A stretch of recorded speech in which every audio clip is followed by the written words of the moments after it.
दोस्तों नमस्कार। मैं प्रमोद कुमार आपके अपने चैनल साहनी मैथमेटिक्स में आप सभी का बहुत बहुत स्वागत करता हूं। दोस्तों आज हम लोग आपके क्लास 12th राजस्थान बोर्ड के चैप्टर नंबर 4 को, जिसका नाम है सारणिक, वो आपके सामने लेकर हाजिर हूं मैं। और इस क्लास को भी हम लोग वन शॉट वीडियो के माध्यम से कंप्लीट करेंगे। एक ही क्लास में पूरा चैप्टर कंप्लीट करने वाले हैं और ये पूरा चैप्टर राजस्थान बोर्ड में 5 नंबर का आएगा। मतलब आप पूरी वीडियो देख लेंगे, पूरा कंप्लीट वीडियो देखेंगे तो आपके 5 नंबर पक्के हो जाएंगे। इस बात की पूरी श्योरिटी है। जैसा कि आपको थंबनेल में दिख रहा होगा, पूरा वीडियो देख लो, 5 मार्क्स पक्का। तो ये चैप्टर भी 5 नंबर का है। जिस तरीके से हमने मैट्रिक्स को पढ़ा था, ठीक उसी प्रकार से सारणी को भी पूरा कंप्लीट करने वाले हैं हम लोग और पूरे 5 नंबर आपके कंप्लीट हो जाएंगे। आपको बताऊं कि इसके अंदर जो मार्किंग होगा राजस्थान बोर्ड का वो कैसे होगा। तो दोस्तों पूरा जो चैप्टर है ना आपका, वो 5 मार्क्स का पूरा चैप्टर है। इस 5 मार्क्स के चैप्टर में जो क्वेश्चन आने वाले हैं, उसमें एक क्वेश्चन आएगा आपका एमसीक्यू। एमसीक्यू माने ऑब्जेक्टिव क्वेश्चन आएगा एक, और ये 2 क्वेश्चन आएंगे इसकी वेरी शॉर्ट आंसर के, अति लघुतरात्मक, वेरी शॉर्ट आंसर टाइप के। ऐसे आएंगे 2 क्वेश्चन एक एक नंबर के, मतलब 2 नंबर के हो गए। इसी के साथ में शॉर्ट आंसर टाइप का एक क्वेश्चन आएगा। तो इस तरीके से जब आप देखेंगे, जो शॉर्ट आंसर टाइप का एक क्वेश्चन आएगा ना, वो भी 2 मार्क्स का होगा, वो भी 2 मार्क्स का होगा। इस प्रकार से जब आप देखते हैं तो टोटल 4 क्वेश्चन, और 4 क्वेश्चन टोटल 5 मार्क्स के आते हैं। और हम लोग जो पूरी क्लास लेकर आए हैं, इस पूरी क्लास को इसी तरह से डिजाइन किया गया है कि आपको जब पूरा देखेंगे तो उसमें एमसीक्यू भी मिलेंगे, very short answer type question भी मिलेंगे और शॉर्ट आंसर टाइप भी क्वेश्चन मिलने वाले हैं। इससे बाहर या इससे अलग हटके पेपर बनेगा नहीं, बिल्कुल इसी पैटर्न पे बनने वाला है। तो इस चैप्टर के अंदर जो जो भी क्वेश्चन आने वाले हैं ना, जिस टाइप के क्वेश्चंस आने वाले हैं, वो सारी बातें हम लोग इसमें डिस्कस करने वाले हैं। साथ ही आपको पूरी वीडियो को बहुत अच्छी तरह से पूरे ध्यान से देखना है। इस वीडियो के आपको ना तो स्क्रीनशॉट लेने की जरूरत है और ना ही इसके नोट्स बनाने की जरूरत है, क्योंकि अब आपके पास बहुत कम टाइम बचा है। कुछ ही दिनों में आपके एग्जाम स्टार्ट हो जाएंगे। तो इसीलिए मैं चाहता हूं आपका टाइम नोट्स बनाने में या अब स्क्रीनशॉट लेने में खराब ना किया जाए। पूरा वीडियो पढ़िए और आपको पूरी इस वीडियो का, इस क्लास का जो पैनल का पीडीएफ है, वो पूरा पैनल का पीडीएफ आपको टेलीग्राम चैनल पर मैं उपलब्ध करवा दूंगा। टेलीग्राम चैनल का नाम है साहनी मैथमेटिक्स। आप उसी टेलीग्राम चैनल पर जाइए, उसको ज्वाइन करिए और वहां पर आपको इस क्लास के, जैसे ही क्लास अपलोड की जाएगी यूट्यूब पर, उसके एक दिन बाद आपको इस पूरे पैक का पीडीएफ मिल जाएगा। तो वहां से जो आप पूरा पीडीएफ है उसको आप देख सकते हैं, पूरी क्लास देखिए, उसके बाद उसके पीडीएफ को आप देख लीजिए, बस आपका कंप्लीट हो जाएगा काम। ज़्यादा परेशान होने की जरूरत नहीं है, ज़्यादा आपका टाइम खराब नहीं होगा। और उस चैनल का लिंक भी मैं अपने कंप्यूटर ऑपरेटर से बोल दूंगा कि वो आपको इसके वीडियो के डिस्क्रिप्शन बॉक्स में इसका लिंक भी डाल देंगे टेलीग्राम का। तो अगर आप नए हैं तो चैनल को, टेलीग्राम चैनल को ज्वाइन कर ले, वहां से आपको सारी चीजें मिल जाएगी। साथ ही अगर आप इस चैनल पे नए जुड़े हैं तो चैनल को लाइक शेयर सब्सक्राइब जरूर कर ले। मेरी पूरी कोशिश है कि बहुत जल्दी से जल्दी आपको पूरे 13 चैप्टर के वन शॉट वीडियो लेकर आ जाऊं मैं। थोड़ी समय की, टाइम की कमी की वजह से क्लासेस रेगुलर नहीं हो पा रही है, लेकिन मेरी पूरी कोशिश है कि आने वाले बहुत जल्दी और बहुत कम टाइम में सारे चैप्टर्स की वीडियो आपको मैं प्रोवाइड करा दूं, ताकि आपको मैथमेटिक्स से रिलेटेड प्रॉब्लम सॉर्ट आउट हो जाए। और मैथ्स का जो आखिरी एग्जाम है, स्टार्ट कैसे हुआ, बीच में कैसे एग्जाम हुए, कोई मैटर नहीं करता, एंडिंग बहुत अच्छी होनी चाहिए। वो मेरा ध्येय है कि आपका मैथ्स का एग्जाम बहुत सही होना चाहिए। इस बात की पूरी श्योरिटी है और उसी को हम लेके चल रहे हैं। तो चलिए शुरू करते हैं आज की क्लास को। और आज की क्लास में हम लोग पढ़ रहे हैं चैप्टर नंबर 4। थर्ड चैप्टर को हमने कंप्लीट कर लिया था। अगर आपने हमारे फर्स्ट, सेकंड और थर्ड चैप्टर को नहीं देखा है तो आप उन चैप्टर्स को भी देखिए, ताकि आपको वहां के जो शुरू के 3 चैप्टर वो भी आपको ढंग से क्लियर हो जाए। अब आते हैं हम लोग सारणिक में। और सारणिक के अंदर सबसे पहले हम जानते हैं सारणिक कहते किसे हैं।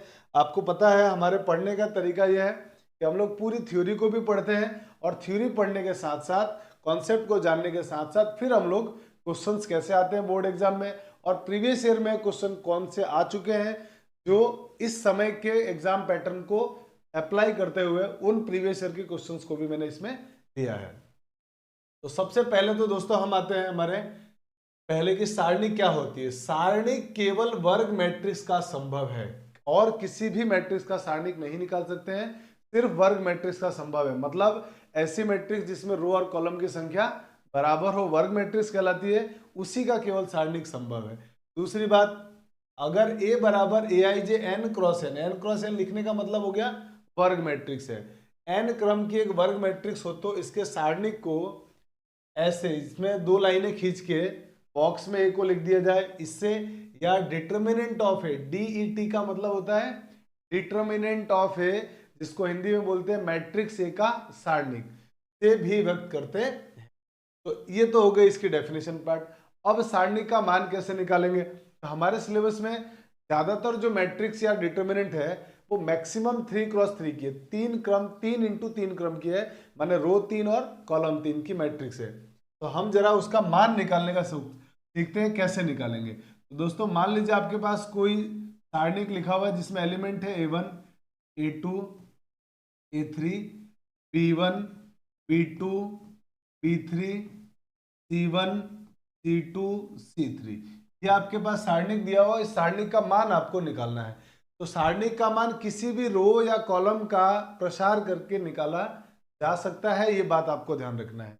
तो जो काम की बातें हैं वो काम की बातें भी हम लिखते चलते हैं। इस पहला काम का मान है सारणिक का मान, सारणिक का मान किसी भी पंक्ति या स्तंभ का प्रसार करके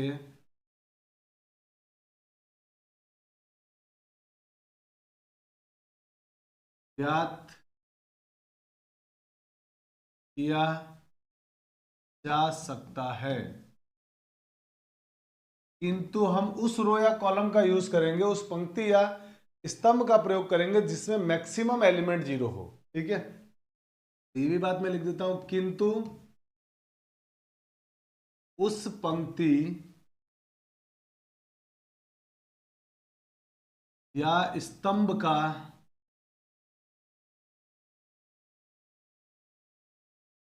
प्रयोग करेंगे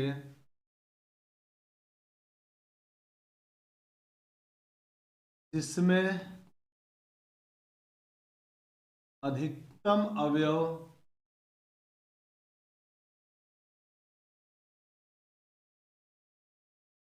शून्य हो। ये बात आपको थोड़ा सा ध्यान रखना है, बाकी आप किसी भी रो या कॉलम से एक्सपेंड कर देंगे, आपका आंसर आ जाएगा। जैसे ये हमारे पास सारणिक है, इसको सॉल्व कैसे करेंगे। तो इसको सॉल्व करने के लिए आपको एक तो साइन कन्वेंशन का ध्यान रखना है, चिन्ह का ध्यान रखना है। चिन्ह क्या होता है, चिन्ह का ध्यान का रखने का मतलब ये है कि आपके पास पहली वैल्यू प्लस से शुरू होगी, फिर माइनस, फिर प्लस, फिर माइनस, फिर plus, minus plus minus plus, alternate plus minus का आपको ध्यान रखना है। किसी भी रो या कॉलम से शुरू कर दो। मान लीजिए मैं पहली रो से शुरू कर रहा हूं, पहली पंक्ति से। अगर मैं पहली पंक्ति से सॉल्व करूंगा, इसका मान निकालना है, तो पहला एलिमेंट लूंगा मैं A1, पहला एलिमेंट क्या लूंगा A1।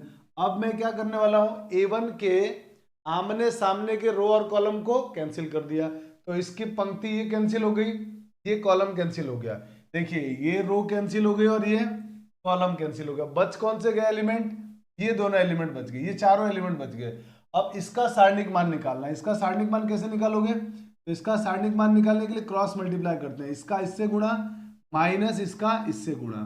ये बात आपको ध्यान रखनी है, पहले गुणा ऐसे होगा नीचे की तरफ, फिर माइनस लगाएंगे और फिर इधर की तरफ गुणा होगा। ये बात आपको ध्यान रखनी है। अब मैं सारी बातें हटा देता हूँ ये लाइनें। हाँ भाई, तो ये एलिमेंट हट गया, इसका इससे गुणा करोगे तो कितना आएगा, आप कहोगे सर B2C3 आएगा, माइनस इसका इससे गुणा करेंगे तो B3C2 आएगा। फिर ये तो हो गया A1 के लिए, फिर क्या लगाना है, माइनस लगाना है, माइनस, अब A2 लिख रहे हैं। A2 लिखोगे तो ये कॉलम और ये रो कैंसिल, ये कॉलम और ये रो कैंसिल, इसका मतलब सेकंड कॉलम और फर्स्ट रो कैंसिल हो गया। Second column first row cancel हुआ, तो इसका इससे गुणा करोगे तो कितना आएगा, B1C3 माइनस C1 या B3 C1, B3 C1 plus अगला एलिमेंट प्लस का लेंगे A3। जब A3 की बात चलेगी तो इसके सामने का रो और कॉलम को हटा दो, तो ये रो कॉलम और ये रो हट गया, ये कॉलम और ये रो हट गया, तो इसका इससे गुणा होगा B1C2, B1C2 माइनस इसका इससे गुणा करेंगे तो B2C1, B2C1।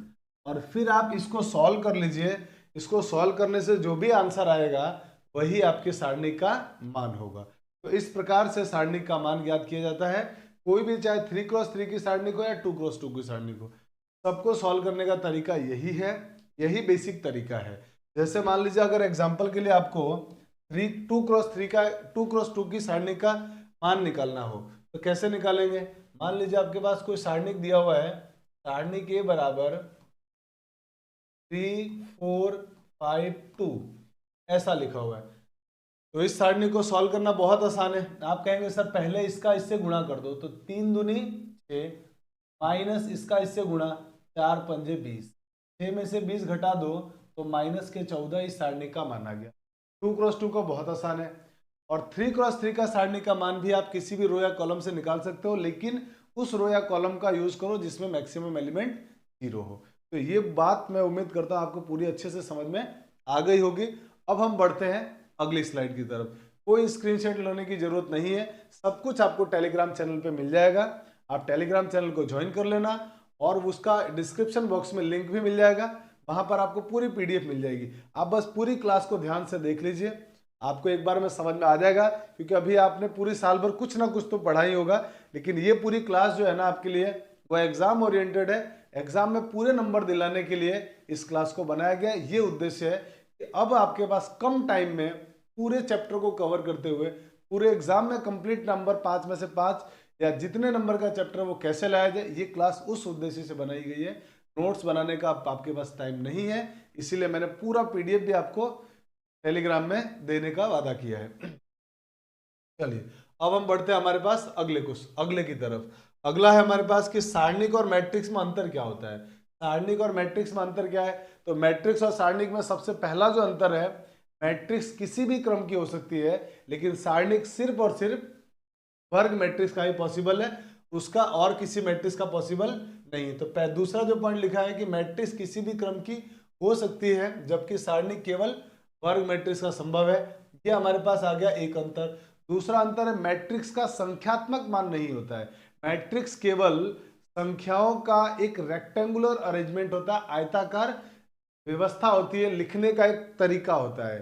बॉक्स में नंबर्स को या फंक्शंस को लिखने का तरीका होता है मैट्रिक्स, जबकि सारणिक को सॉल्व करने पर एक संख्यात्मक मान आता है, जो कि आपको इसमें दिखा होगा। जैसे इस सारणी को सॉल्व किया तो हमने कितना आंसर आया, -14, लेकिन मैट्रिक्स में कभी वैल्यू नहीं आती है। तो ये हमारे पास हो गया इसका पहला अंतर। मैट्रिक्स और सारणिक में जो मेन अंतर है वो दोनों आपको मैंने समझा दिया है। अब आते हैं उप सारणी की तरफ। उप सारणी क्या होगा, किसी भी अवयव की उप सारणिक निकालने के लिए, याद रखिएगा किसी अवयव की उप सारणिक होती है, किसी अवयव की उप सारणिक। तो इसमें कहा गया है कि n क्रम की सारणिक में किसी अवयव वाली पंक्ति और स्तंभ को हटाने के बाद शेष बचे अवयवों की सारणिक उस अवयव की उप सारणिक कहलाती है।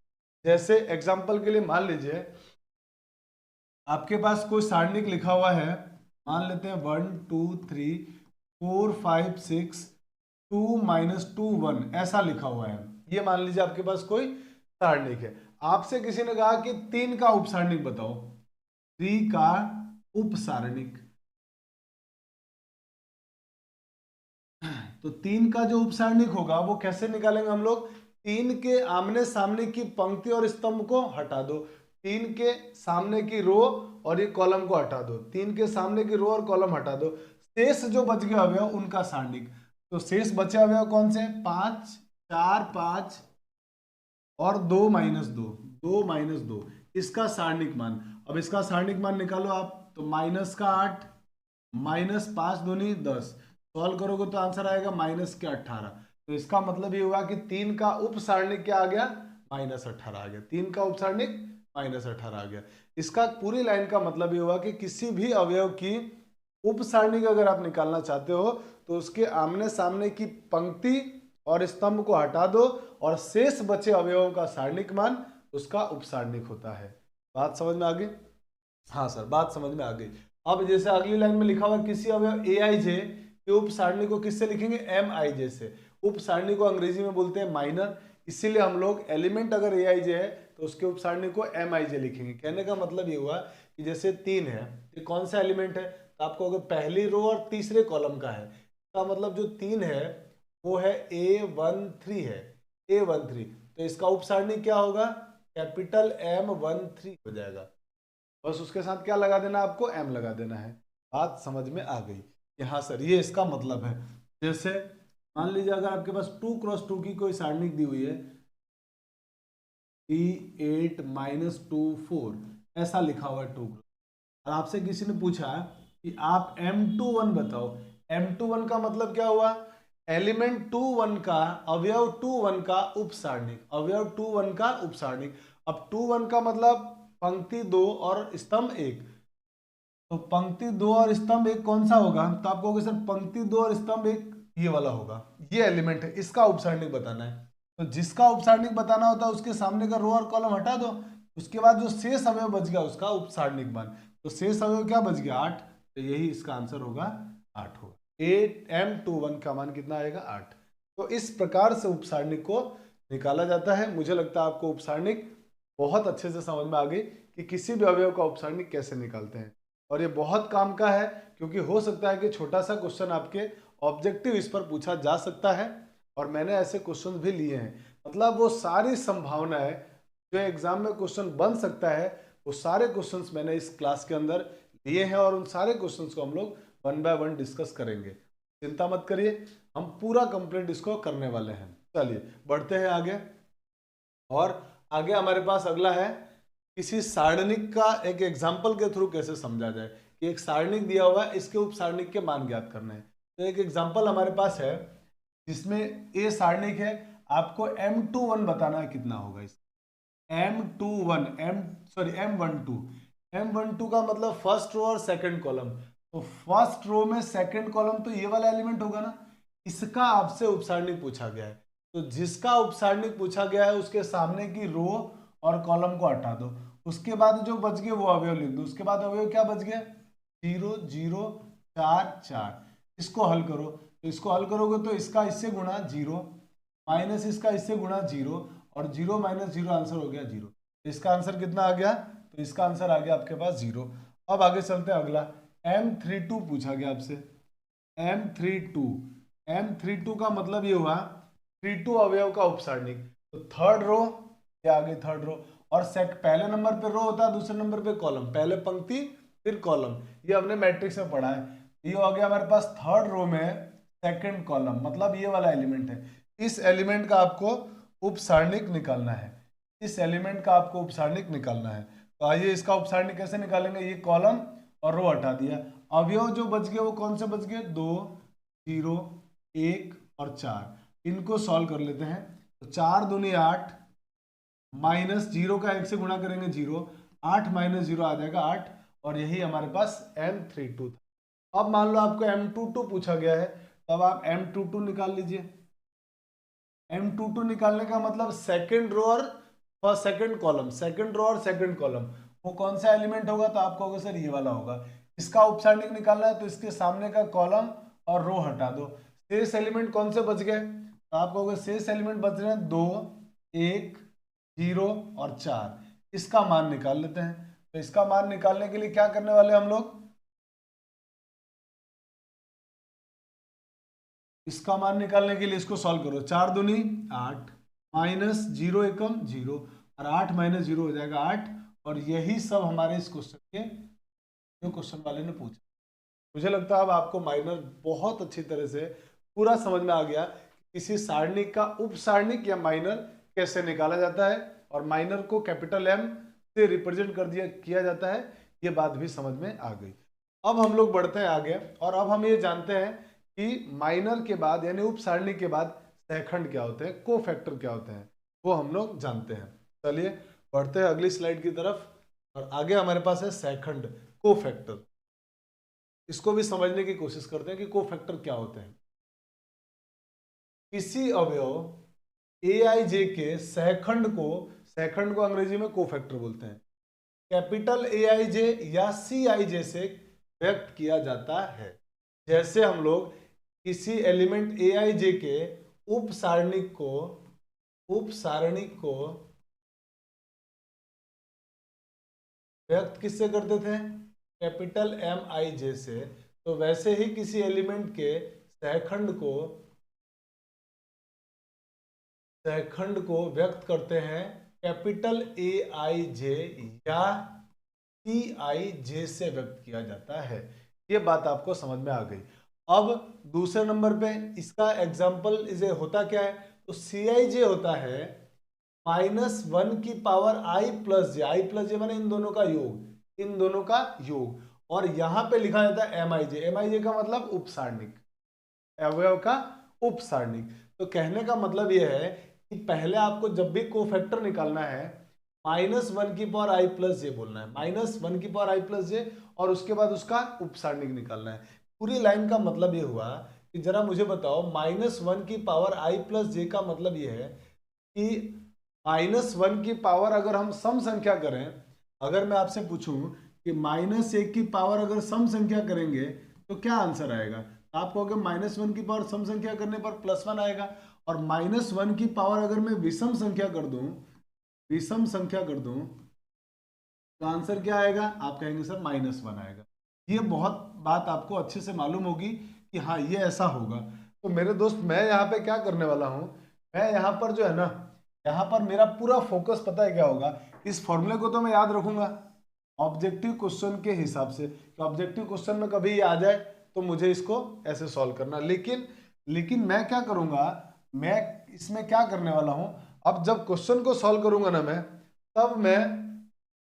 जब मुझे क्वेश्चन को सॉल्व करना होगा तब मैं इसको याद रखने के लिए क्या करूंगा, मैं इसकी पावर यहाँ देख लूंगा, ये जो आई प्लस आई जे है ना, इसका योग करके देख लूंगा। अगर इसका योग सम संख्या आता है तब तो कोई लफड़ा ही नहीं है, सीधे आप माइनर निकालो। लेकिन अगर विषम संख्या आ जाए तो मुझे मालूम है ये -1 देगा, तो मैं -1 लगा दूंगा। बात समझ में आ गई। इसका मतलब ये हुआ, इसका मतलब पूरी लाइन का मतलब ये हुआ कि अगर मुझे कहीं भी i प्लस जे का मान अगर सम संख्या मिल गया, i प्लस जे का मान कोई सम संख्या आ गया, तब तो मैं सीधे एम आई जे निकालूंगा। और अगर मुझे i प्लस जे का मान कोई विषम संख्या मिल गया तो निकालूंगा तो उपसारणिक, मुझे निकालना तो उपसारणिक है, पर उसके साथ क्या लगा दूंगा, माइनस। क्यों, क्योंकि -1 की पावर सम संख्या -1 देगा, ठीक, -1 की पावर विषम संख्या -1 देगा। तो ये बात मैं जरूर क्वेश्चन को सॉल्व करते समय ध्यान रखूंगा, और उम्मीद करता हूं कि आपको ये बात समझ में आ गई होगी। चलिए अब हम बढ़ते हैं कुछ एग्जाम्पल, और उससे हम लोग ये जो कोफैक्टर है ना उसको निकालने की कोशिश करते हैं। आइए समझते हैं। सबसे पहले बात करते हैं इसकी। इसमें हमारे पास पहले निकालना है कोफैक्टर C12 का, तो C12 का मान निकाल रहा हूं मैं। अब C12 का मान, मैं एक क्वेश्चन तो आपको पूरा फॉर्मूले से करके बता रहा हूं। देखो C12 का मतलब हुआ -1 की पावर 1 + 2 इंटू में M12 अब -1 की पावर 3 कितना होगा, माइनस होगा। M12 का मान निकालना है, बिल्कुल। M12 का मतलब पहली रो और सेकंड कॉलम, फर्स्ट पंक्ति में सेकंड स्तंभ, तो फर्स्ट पंक्ति में चलते चलते सेकंड स्तंभ कौन सा मिल गया, 2। अब इसके लिए सॉल्व करना है, इसका उपसारणिक निकालना है। तो उपसारणिक निकालना अभी सीखा था, उसके सामने का कॉलम और रो को हटा दो। तो कॉलम और रो को जब इसके हटाओगे आप, तो ये क्या बचेगा, ये रो कट गई, ये कॉलम कट गया, 2 2 3 -2 बच गया आपके पास 2 2 3 -2। इसको हल करो तो इसका इससे गुणा हो जाएगा -4, और इससे गुणा करेंगे तो -6। इन सबको जब आप सॉल्व करेंगे तो ये होगा -10 का माइनस से गुणा, आप कहेंगे सर +10 हो गया। तो यही हमारा इसका आंसर हो गया। तो मतलब C12 आपके पास आ चुका है। अब मान लीजिए दूसरा पूछ रहा है C21 क्या होगा। अब इसको हम डायरेक्ट कर लेते हैं, C12 को डायरेक्ट कर लेते हैं। C12, तो C12 में इन दोनों को जोड़ के देखो, प्लस का आएगा कि माइनस का आएगा, तो आप कहेंगे इन दोनों को जोड़ने पर विषम संख्या आ रही है, इसका मतलब बाहर क्या लगाना पड़ेगा आपको, माइनस। बाहर लगा दिया हमने माइनस। अब डायरेक्ट कर रहे हैं, C12 बताओ कहाँ है, तो आप कहोगे C12 का मतलब हो गया सर, सॉरी C21 है ना, C21 है, सॉरी C21, C21 निकालना है। तो C21 का मतलब सेकंड रो में फर्स्ट कॉलम, सेकंड रो में फर्स्ट कॉलम कौन सा होगा, ये वाला। तो ये वाला एलिमेंट के सामने का रो और कॉलम कैंसिल हो गया, रो और कॉलम कैंसिल। ये रो और कॉलम जब कैंसिल हो गया, जरा ध्यान से देखना, अभी मैं एक एक बातों को सिखा रहा हूं आपको, लेकिन जब बाद में हम लोग एडजॉइंट वगैरह निकालेंगे तब भी कोफैक्टर की जरूरत पड़ेगी, यानी सेकंड की जरूरत पड़ेगी, तब हम लोग डायरेक्ट निकालेंगे। इसीलिए अभी बहुत कॉन्सेंट्रेट होकर समझना, ध्यान से समझना। यहाँ ये दोनों कैंसिल हो गए, अब ये जो बच गया एलिमेंट है ना, उसका उपसारणिक कैसे निकालेंगे, उसका उपसारणिक आप कहोगे सर इसका इससे गुणा, -4 माइनस इसका इससे गुणा जी। तो इसका मतलब ये हुआ, इसको जब आप सॉल्व करोगे तो ये तो होगा -4 और बाहर माइनस है तो क्या बन जाएगा, +4 का मतलब C21 का मान कितना आ गया, +4 आ गया। इसी तरह से अब आपको निकालना है C32। अगर आपको C32 निकालना है तो अब आइए C32 के बारे में चर्चा करते हैं। C32 का मतलब इनको जोड़ के देख लो पहले, सम आ रहा है कि विषम, तो आप कहेंगे सर विषम आ रहा है, 5 विषम संख्या जोड़ने पर, तो बाहर क्या लगा देंगे, माइनस। अब 32 कौन सा एलिमेंट होगा, थर्ड रो में सेकंड कॉलम, ये वाला एलिमेंट होगा। इसके सामने कॉलम और रो काट दो, कट गए तो बचा क्या आपके पास एलिमेंट, -1 2 0 और 3। इसका उपसारणिक मान, तो -1 का 3 से गुणा, -1 का 3 से गुणा, -3, इसका 2 का 0 से गुणा, तो -0 हो गया। तो हल करोगे तो ये पूरा -3 और इस माइनस से मल्टीप्लाई होकर क्या बन जाएगा, +3। आपका आंसर कितना आ गया, ऐसे +3 आ गया है। और ये हमारे पास हो गया C32 का मान। मुझे लगता है कोफैक्टर भी निकालना आपको आ रहा है बिल्कुल अच्छे से। अब बात करते हैं C22 के बारे में।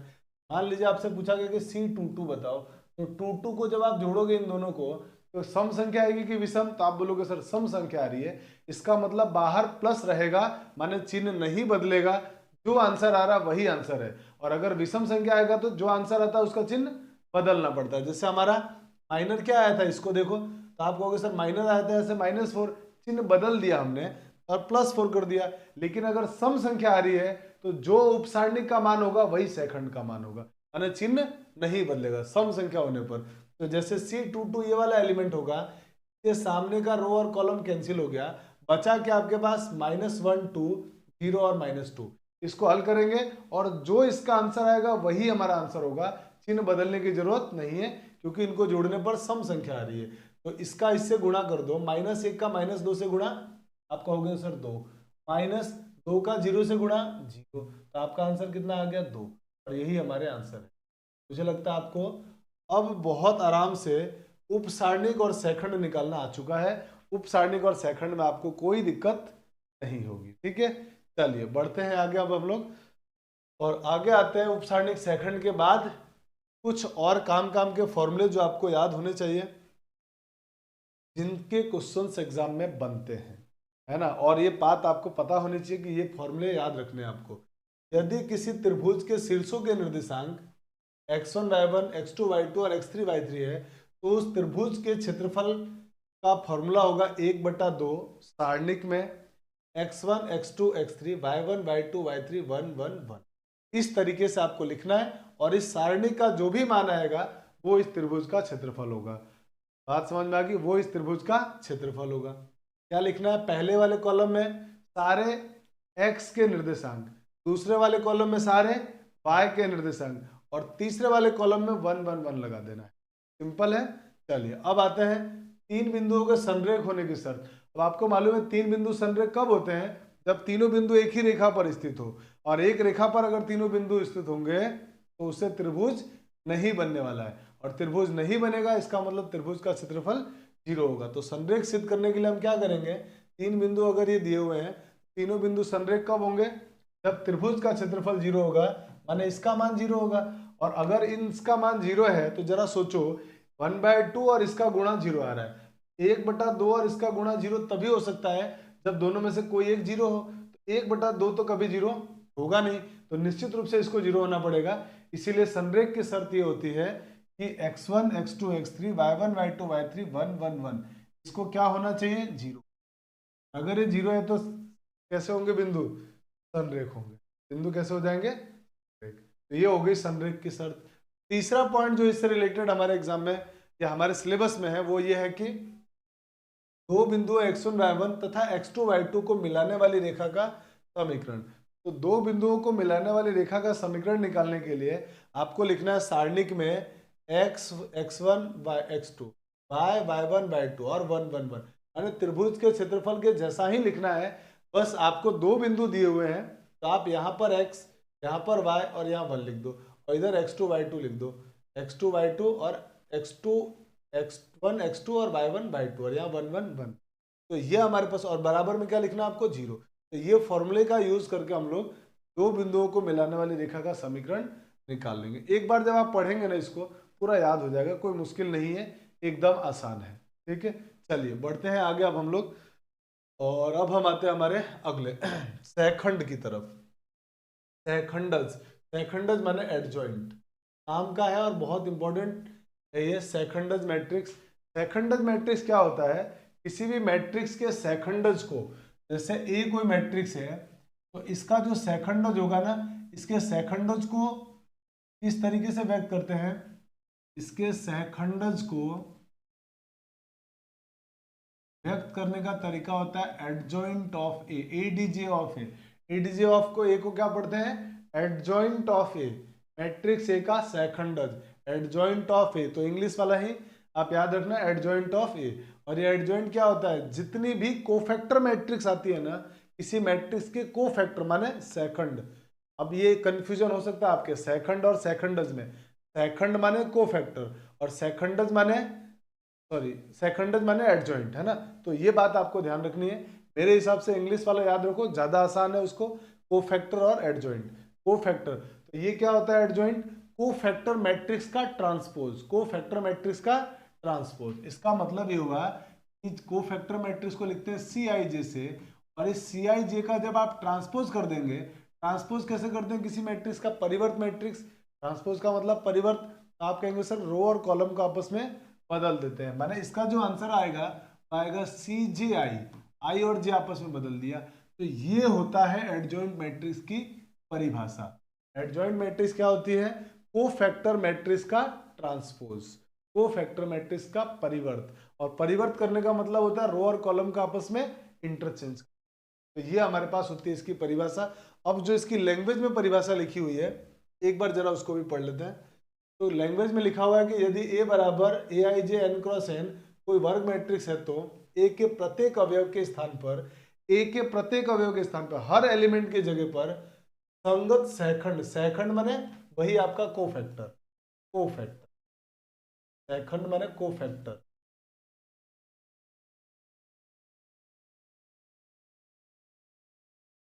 सहखंड माने क्या हो जाएगा आपका, कोफैक्टर। कोफैक्टर को प्रतिस्थापित करने से प्राप्त मैट्रिक्स का परिवर्त, परिवर्त माने वो ट्रांसपोज जो अपन निकालते हैं ना, वो ट्रांसपोज ए का सहखंडज मैट्रिक्स कहलाती है, जो कि मैंने आपको यहाँ पे समझाया था। किसी भी मैट्रिक्स में हर एलिमेंट या हर अवयव के स्थान पर अगर हम उसके कोफैक्टर माने सहखंड के, सहखंड को लिखें और फिर उसका ट्रांसपोज माने परिवर्त कर दें, तो उससे जो मैट्रिक्स आएगी वो मैट्रिक्स कहलाएगी हमारे पास दोस्तों सहखंडज मैट्रिक्स। ठीक है, अब आगे चलते हैं दूसरे पॉइंट में। यदि ए कोई मैट्रिक्स है तो उसके सहखंडज मैट्रिक्स को ADJ ऑफ ए से व्यक्त किया जाता है, जो कि मैं आपको बता चुका हूं पहले ही। तीसरे पॉइंट में आते हैं, यदि ए बराबर AIJ हो तो n क्रॉस n हो तो एडजॉइंट ऑफ मैट्रिक्स होता है CIJ का ट्रांसपोज, जो मैंने ऊपर पहले ही लिख दिया था। आगे एग्जांपल के लिए मैंने आपको लिख के बताया है, एक मान लीजिए मैट्रिक्स आपके पास, इसमें लिखा हुआ है एलिमेंट A11 A12 A13, इस प्रकार से पूरे मैट्रिक्स है 3 क्रॉस 3 की, ऑर्डर इसका क्या है 3 क्रॉस 3। तो इसका जो एडजॉइंट आएगा वो, इसका एडजॉइंट क्या आएगा, सारे एलिमेंट के स्थान पे A11 के स्थान पे इसका कोफैक्टर आ गया C11, A12 के स्थान पे इसका कोफैक्टर आ गया C12, और A13 के स्थान पे इसका कोफैक्टर C13। मैंने हर एलिमेंट का कोफैक्टर लिखा है और फिर उसका ट्रांसपोज कर दिया है, और ट्रांसपोज करने के बाद ये आंसर आया है। तो ये कहलाता है एडजॉइंट, और एडजॉइंट आपके लिए बहुत बहुत काम का है। अगर आपको एडजॉइंट निकालना नहीं आता तो डेफिनेटली आप मैट्रिक्स का इनवर्स भी नहीं निकाल पाएंगे। तो एडजॉइंट बहुत इंपॉर्टेंट है, और मुझे लगता है कि जितना कुछ मैंने लिखा है ना, इनको आप जब देखोगे तो आपके लिए काम बहुत आसान बन जाएगा। और मैंने ये सब टाइप करके इसलिए लिख दिया है ताकि हम यहाँ पे लिखने जाएंगे एक एक बातों को, टाइम बहुत लगेगा और टाइम बहुत कम है, इसको समझने में देखने में भी आपको आसान हो जाएगा। तो हर बातें मैंने यहाँ पे टाइप करवा दिया है ताकि आपको एकदम समझने में चीजें आसान हो जाए। तो मुझे लगता है आपको माइनर समझ में आया। सबसे पहले माइनर से आपको कोफैक्टर समझ में आए, उपसारणिक, कोफैक्टर का मतलब सेकंड, और एडजॉइंट का मतलब सेकंडज। सेकंडज माने, सेकंडज क्या होते हैं? कोफैक्टर मैट्रिक्स का ट्रांसफर, सिंपल सी बात, और कोई बड़ी बात नहीं है ना। तो आपको एडजॉइंट समझ में आ चुका है। अब हम बढ़ते हैं आगे, और आगे हमारे पास है सेकंडज मैट्रिक्स के गुणधर्म। इसकी प्रॉपर्टीज क्या क्या है, गुणधर्म क्या है वो जानते हैं। गुणधर्म काम का है, याद रखिएगा, गुणधर्म पर ऑब्जेक्टिव क्वेश्चन आने के पूरे पूरे चांसेस है एडजॉइंट के, इसीलिए मैं ज्यादा गुणधर्म नहीं लेके आया हूं, सिर्फ 4 ही लिखा है मैंने। वैसे 10-11 गुणधर्म है इसके, हम 10-11 गुणधर्म के नहीं याद करेंगे। अगर आपने शुरू के ये दूसरा और पहला दो भी आपने याद कर लिया है ना, तो आपका बोर्ड का काम तो निकल जाएगा। तो 2 तो कम से कम गुणधर्म आप याद कर ही लेंगे। और पहला गुणधर्म है, किसी मैट्रिक्स को उसके एडजॉइंट से गुणा करें या एडजॉइंट को उस मैट्रिक्स से मल्टीप्लाई करें। सेम मैट्रिक्स होनी चाहिए, किसी मैट्रिक्स को उसके एडजॉइंट से गुणा किया जाए या एडजॉइंट को उस मैट्रिक्स से गुणा किया जाए, आंसर आता है सारणी के इंटू आई एन। तो याद रखना, ये भी बड़ा काम का और बहुत ही इंपॉर्टेंट मैट्रिक्स है, सारणी के इंटू आई एन। आई क्या होता है? इकाई मैट्रिक्स होती है, कितने क्रम की? जितने क्रम की ए है। ए अगर n क्रम की है तो इकाई मैट्रिक्स भी n क्रम की होगी। एडजॉइंट मैट्रिक्स का सारणिक, एडजॉइंट मैट्रिक्स का सारणिक होता है सारणिक ए की पावर n-1। n क्या है यहाँ पे? n है मैट्रिक्स का क्रम, n ए का क्रम है, n मैट्रिक्स ए का क्रम है, माने ऑर्डर है। बात समझ में आ गई? तीसरा पॉइंट इतना काम का नहीं है, चौथा इतना काम का नहीं है, लेकिन ये दोनों बहुत इंपॉर्टेंट है, और कम से कम आपको ये दोनों तो याद होना चाहिए। राजस्थान बोर्ड में आपका काम इन दोनों से बिल्कुल निकल जाएगा। 10-12 प्रॉपर्टी नहीं भी याद होगी तो काम चल जाएगा आपका। ए अगर सममित मैट्रिक्स है तो एडजॉइंट ए भी सममित होगा, और ए अगर अव्युत्क्रमणीय मैट्रिक्स है तो एडजॉइंट ए भी अव्युत्क्रमणीय होगा। ये इस पूरी लाइन का मतलब है। तो आप ये शुरू की जो 2 प्रॉपर्टी है ना, जरूर याद रखना, बहुत इंपॉर्टेंट है। अब आते हैं हम लोग कि व्युत्क्रमणीय मैट्रिक्स होती क्या है। व्युत्क्रमणीय मैट्रिक्स क्या होती है इसको जरा जानते हैं। व्युत्क्रमणीय मैट्रिक्स क्या होती है? एक वर्ग मैट्रिक्स ए व्युत्क्रमणीय मैट्रिक्स कब होगी? जब उसका सारणिक ए का मान 0 नहीं हो। याद रखना, बहुत काम का है, और एक बार बोर्ड एग्जाम में इनकी परिभाषाएं पूछ लिया गया है राजस्थान बोर्ड में, तो परिभाषा आपको पता होना चाहिए कि व्युत्क्रमणीय मैट्रिक्स क्या होती है। एक वैसी वर्ग मैट्रिक्स जिसके सारणिक का मान 0 नहीं हो तो व्युत्क्रमणीय होगी। व्युत्क्रमणीय का इंग्लिश में मतलब होता है invertible matrix. Invertible matrix, invertible माने जिसका इनवर्स पॉसिबल हो। अब इनवर्स किसका पॉसिबल होगा? जिसके सारणिक का मान 0 नहीं होगा, है ना। ये हम लोग आगे पढ़ लेंगे। इसी प्रकार से आता है अव्युत्क्रमणीय मैट्रिक्स। तो जैसे इसका उल्टा, बस एक वर्ग मैट्रिक्स है अव्युत्क्रमणीय होगी जब उसके सारणिक का मान 0 हो जाए। सारणिक का मान 0 होगा तो अव्युत्क्रमणीय, और 0 नहीं होगा तो व्युत्क्रमणीय। सिंपल। तो ये बात भी आपको समझ में आ गई। बढ़ते हैं आगे, और आगे चलते हैं हम लोग अब अगले पॉइंट की तरफ, इनवर्स मैट्रिक्स की तरफ। इनवर्स ऑफ मैट्रिक्स, किसी मैट्रिक्स का प्रतिलोम कैसे निकाला जाए। इससे पहले हम लोग एक काम करते हैं, एडजॉइंट को एक एग्जांपल से एडजॉइंट मैट्रिक्स को समझने की जरा कोशिश करते हैं। ठीक है, कि किसी मैट्रिक्स का एडजॉइंट कैसे निकाले थे, ताकि एक एग्जांपल से क्लियर हो जाए, ताकि हमको एडजॉइंट निकालना कम से कम आ जाए। तो आइए एक एग्जांपल लेते हैं हम लोग, और उस एग्जांपल से एडजॉइंट मैट्रिक्स को निकालना सीखते हैं। जैसे मान लीजिए आपके पास कोई मैट्रिक्स दिया हुआ ए, और उस मैट्रिक्स में लिखा हुआ है एलिमेंट 1 2 -3 0 4 0 8 2 -1 या 1 लिख दिया। ये हमारे पास मैट्रिक्स है, और आपसे कहा गया कि अगर ये मैट्रिक्स है तो आपको इसका, अगर ये मैट्रिक्स है तो आपको इसका एडजॉइंट बताना है क्या होगा, एडजॉइंट ए निकालना है। तो आपको मालूम है हम हर मैट्रिक्स, किसी भी मैट्रिक्स का एडजॉइंट निकालने के लिए सारे कोफैक्टर निकालेंगे। सारे कोफैक्टर इसके निकाल लेते हैं। आइए, सारे कोफैक्टर में सबसे पहले क्या निकालेंगे, C11, C11 निकालेंगे, इसके बाद C12 निकालेंगे, इसके बाद C13 निकालने वाले हैं, इसके बाद C21, C22, C23, C31, C32 और C33, ये सारे कोफैक्टर निकालेंगे और उसके बाद इनका ट्रांसपोज ले लेंगे तो हमारे पास क्या आ जाएगा, एडजॉइंट। अब बताइए भाई, C11 निकालना है कोफैक्टर में, याद रखना उप सारणिक का मान निकालते समय कोई माइनस प्लस का ध्यान रखने की जरूरत नहीं है, जो आपका आंसर आ रहा है वही आपका आंसर है। लेकिन अगर आप कोफैक्टर को निकाल रहे हैं तो थोड़ा सा चौकन्ना होकर निकालना है कोफैक्टर, क्योंकि उसमें -1 की पावर i प्लस जे आता है, तो माइनस का जरूर ध्यान रखना है, वो गलती नहीं होनी चाहिए, थोड़ा सा है ना चौकन्ना रहना है उसमें। अगर इन दोनों को जोड़ने पर सम संख्या आ जाए तब तो कोई लफड़ा नहीं है, लेकिन अगर विषम संख्या है तो बाहर माइनस लगा के चलना है।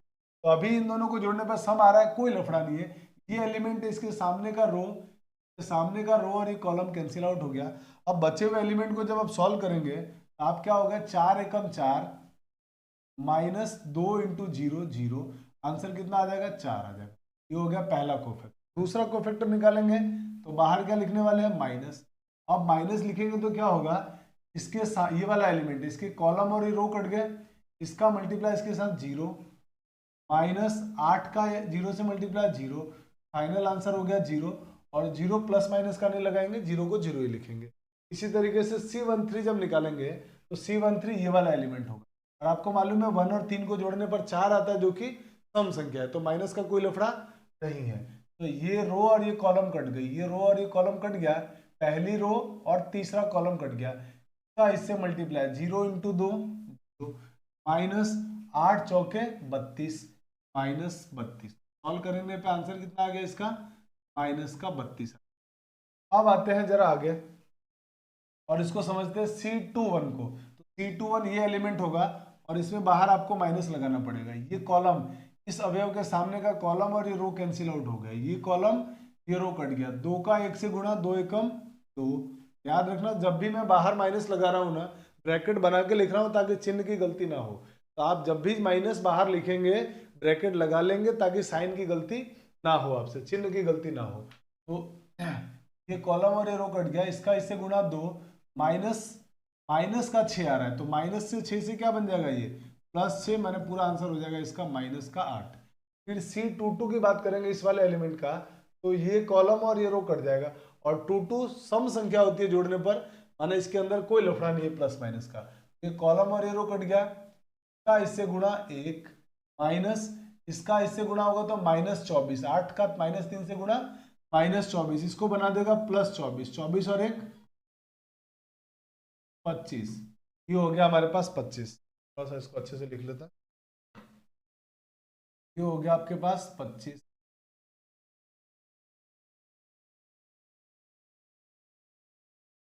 अब C23 की बारी है। 23 ये वाला एलिमेंट होगा, बाहर लगाना पड़ेगा माइनस, क्योंकि विषम संख्या आता है इनको जोड़ने पर। तो ये रो और ये कॉलम कट गया, इसका इससे गुणा 2 एकम 2, -8 का 2 से गुणा 8 दूनी 16, और 2 में से 16 घटाओगे तो -14, -14 का इस माइनस से गुणा होगा तो प्लस का 14 हो जाएगा। और यही हमारे इस क्वेश्चन का। अब आते हैं C13 के बारे में।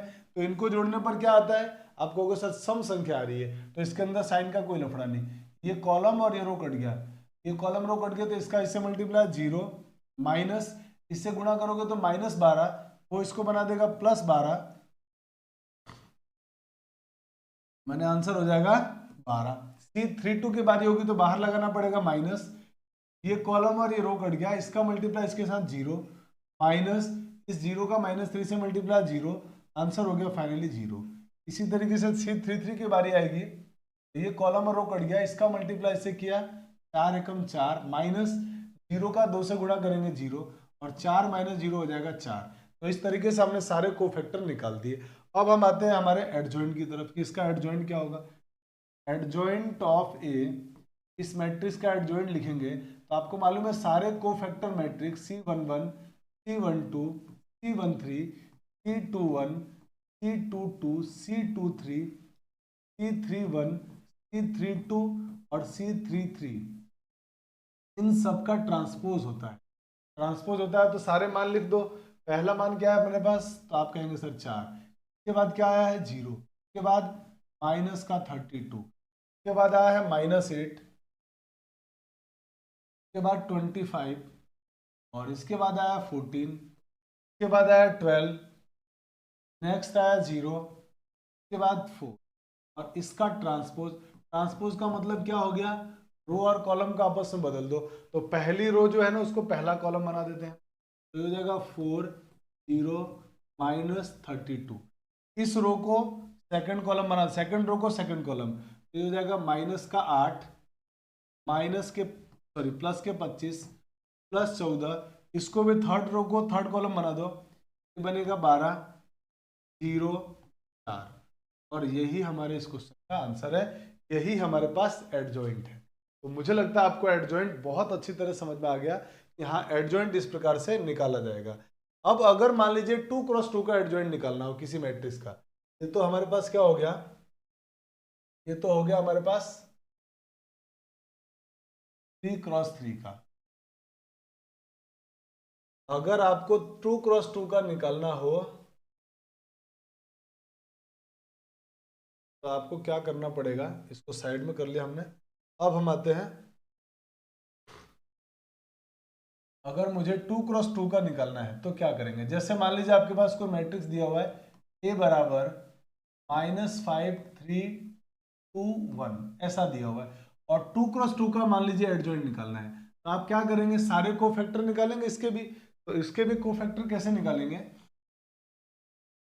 एडजॉइंट ऑफ ए अगर ये निकालना है तो सारे कोफैक्टर में पहले निकाल रहा हूं मैं C11, तो ये कॉलम और ये रो कट गया, इसका आंसर कितना आएगा 1। फिर C12 निकालोगे तो क्या लगाना पड़ेगा बाहर, माइनस। ये बात तो समझ में आ रही है।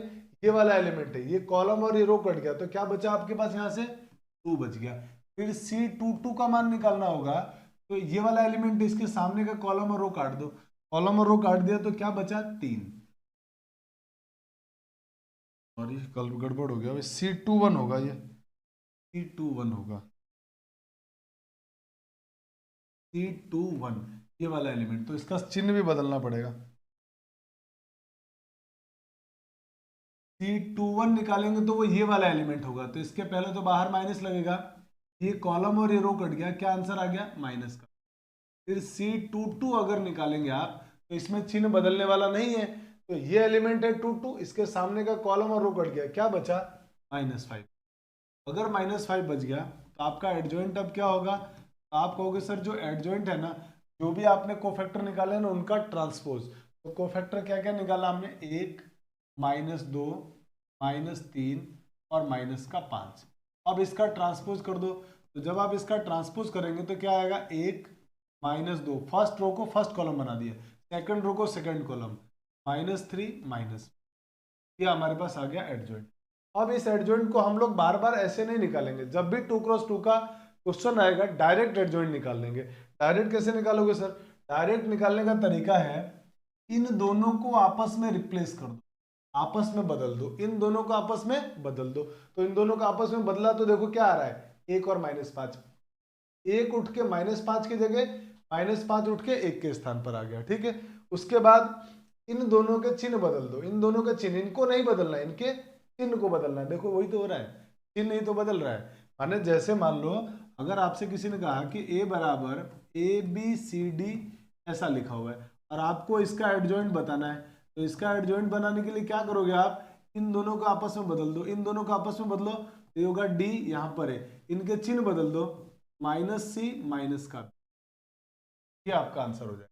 तो आगे से जब 2 क्रॉस 2 की मैट्रिक्स आएगी उसका एडजॉइंट हम लोग ऐसे निकालेंगे, और 3 क्रॉस 3 की मैट्रिक्स आएगी तब तो हम उसका एडजॉइंट सारे कोफैक्टर निकाल के करने वाले हैं। और मुझे लगता है आपको ये पूरी बात बहुत अच्छे से समझ में। चलिए एडजॉइंट के बाद हम बढ़ते हैं आगे, और आगे अब हम लोग चलते हैं इनवर्स की तरफ। तो अगला है हमारे पास प्रतिलोम। इनवर्स ऑफ मैट्रिक्स यानी प्रतिलोम मैट्रिक्स क्या होता है इसको जरा जानते हैं। किसी भी यदि ए किसी भी क्रम की एक वर्ग मैट्रिक्स है तो बी भी उसी क्रम की एक मैट्रिक्स अन्य मैट्रिक्स इस प्रकार हो कि उसका ए का बी से गुणा करे या बी का ए से गुणा करे और आई आ जाए। आई आने का मतलब इकाई मैट्रिक्स।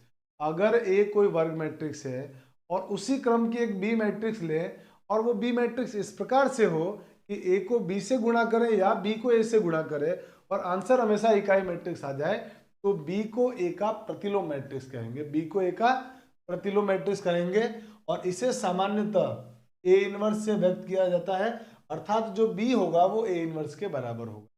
किसी भी मैट्रिक्स के प्रतिलोम मैट्रिक्स को ए इनवर्स से व्यक्त किया जाता है। ए का प्रतिलोम ए इनवर्स होगा। और ए इनवर्स का फॉर्मूला क्या होगा? ए इनवर्स का फॉर्मूला क्या होगा उसको जरा देख लो। तो ए इनवर्स का जो फॉर्मूला होगा दोस्तों, ए इनवर्स का जो फॉर्मूला होगा वो ये ए इनवर्स का फॉर्मूला होगा। ठीक है, तो ये आपको थोड़ा सा ध्यान रखना है। ये ए इनवर्स का फॉर्मूला है। ए इनवर्स बराबर adjoint A upon determinant A. Adjoint A upon determinant A यानी किसी मैट्रिक्स का इनवर्स निकालना है आपको तो उसका एडजॉइंट और डिटर्मिनेंट ए पता होना जरूरी है। ठीक है, चलिए अब आते हैं प्रतिलोम मैट्रिक्स के गुणधर्म क्या है। ये दो गुणधर्म है जो बहुत काम के हैं, आपको दोनों को ध्यान रखना है। दोनों बहुत इंपॉर्टेंट गुणधर्म है। और ये है ए बी का इनवर्स। दो मैट्रिक्स के ए और बी का इनवर्स होगा। यहाँ पे उल्टा हो गया, ये गड़बड़ है ना, ये गलत है। ये होगा एक्चुअल में B inverse into A inverse, ये सही है। तो याद रखना ए इंटू बी का इनवर्स होगा B inverse into A inverse. ये गलत प्रिंट हो गया है। और ए मैट्रिक्स के ट्रांसपोज का इनवर्स निकालना होगा तो आप ऐसे याद रखो, ट्रांसपोज और -1 जो इनवर्स में लिखा है ना वो आपस में चेंज हो जाते हैं, यानी माइनस ए इनवर्स का ट्रांसपोज लिख सकते हैं। इसी मैट्रिक्स के ट्रांसपोज का इनवर्स उतना ही होगा जितना उसके इनवर्स का ट्रांसपोज होगा, उतना उसके इनवर्स का ट्रांसपोज होगा, उतना उसका इनवर्स का ट्रांसपोज। ये गलत है, आपको याद नहीं रखना है। आपको ये ध्यान रखना है B inverse into A inverse. तो ए बी इनवर्स का ए बी का होल इनवर्स होता है B inverse into A inverse. तो मुझे लगता है प्रतिलोम मैट्रिक्स भी आपको अच्छी तरह से समझ में आ गई होगी किस प्रकार से प्रतिलोम मैट्रिक्स निकालना है। खास बात क्या है, सारणी के तो निकाल ही रहे अपन, ये तो हम सीख ही चुके हैं। एडजॉइंट अभी सीखा था अपन ने, और अगर दोनों आ गया है तो इनवर्स भी निकाल सकते हैं। एकदम सिंपल है। चलिए अब बढ़ते हैं आगे, और आगे हमारे पास जो अगला टॉपिक है वो ये है रैखिक समीकरण निकाय को हल। ये हमारे सिलेबस में भी है कि रैखिक समीकरण निकाय को हल कैसे करते हैं, चाहे वो 2x2 की हो या 3x3 की हो। तो हम 3x3 को समझते हैं, 2x2 अपने आप आ जाएगा। तो आपके पास रैखिक समीकरण निकाय में मान लीजिए ये 3x3 की मतलब 3 वेरिएबल की एक समीकरण है, इसको आपको हल करना है। तो इसको हल करने के लिए आपको इस मैट्रिक्स को क्या करेंगे, आप इसको मैट्रिक्स फॉर्म में लिख दीजिए। इसको मैट्रिक्स फॉर्म में लिखना पड़ेगा आपको। अब आप कहोगे इसको मैट्रिक्स फॉर्म में कैसे लिखेंगे, देखिए मैट्रिक्स फॉर्म में हम इसको ऐसे लिखने वाले हैं, यहाँ पे लिखेंगे सारे, इस तरह से 3 बॉक्स बनाएंगे।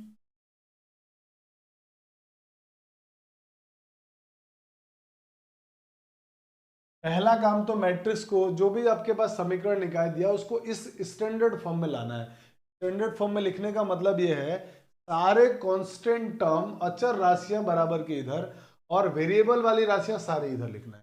पहला काम तो आप ये पक्का कर लो कि जो क्वेश्चन दिया गया है उस क्वेश्चन के अंदर सारे कांस्टेंट टर्म बराबर के इधर और वेरिएबल वाले सारे इधर होने चाहिए।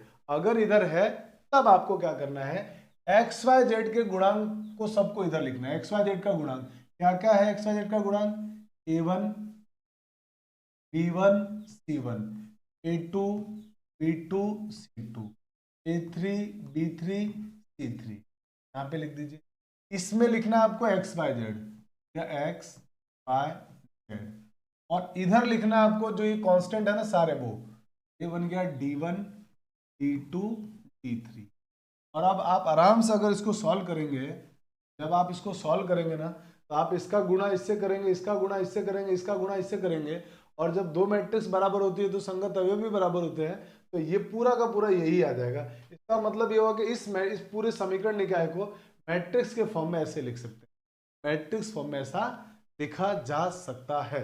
अगर लिखा जा सकता है तो मेरे दोस्त हमको तो इसकी वैल्यू चाहिए। हम तो मैट्रिक्स निकाय को हल करना चाहते हैं। हल करने का मतलब होता है वेरिएबल का मान निकालना। तो हमको एक्स वाई जेड का मान निकालना। तो मैंने क्या किया, इस पूरे मैट्रिक्स को मान लिया कैपिटल, इसको मान लिया कैपिटल ए, और इसको मान लिया हमने कैपिटल एक्स, को मान लिया कैपिटल एक्स। इसी तरह से इसको मान लिया हमने कैपिटल बी। तो हम पूरे मैट्रिक्स को पहले ऐसे लिखेंगे, ऐसे लिखने के बाद ये लिख दिया। हमारा इंटरेस्ट पूरी तरह से किस में है, एक्स के मान निकालने में।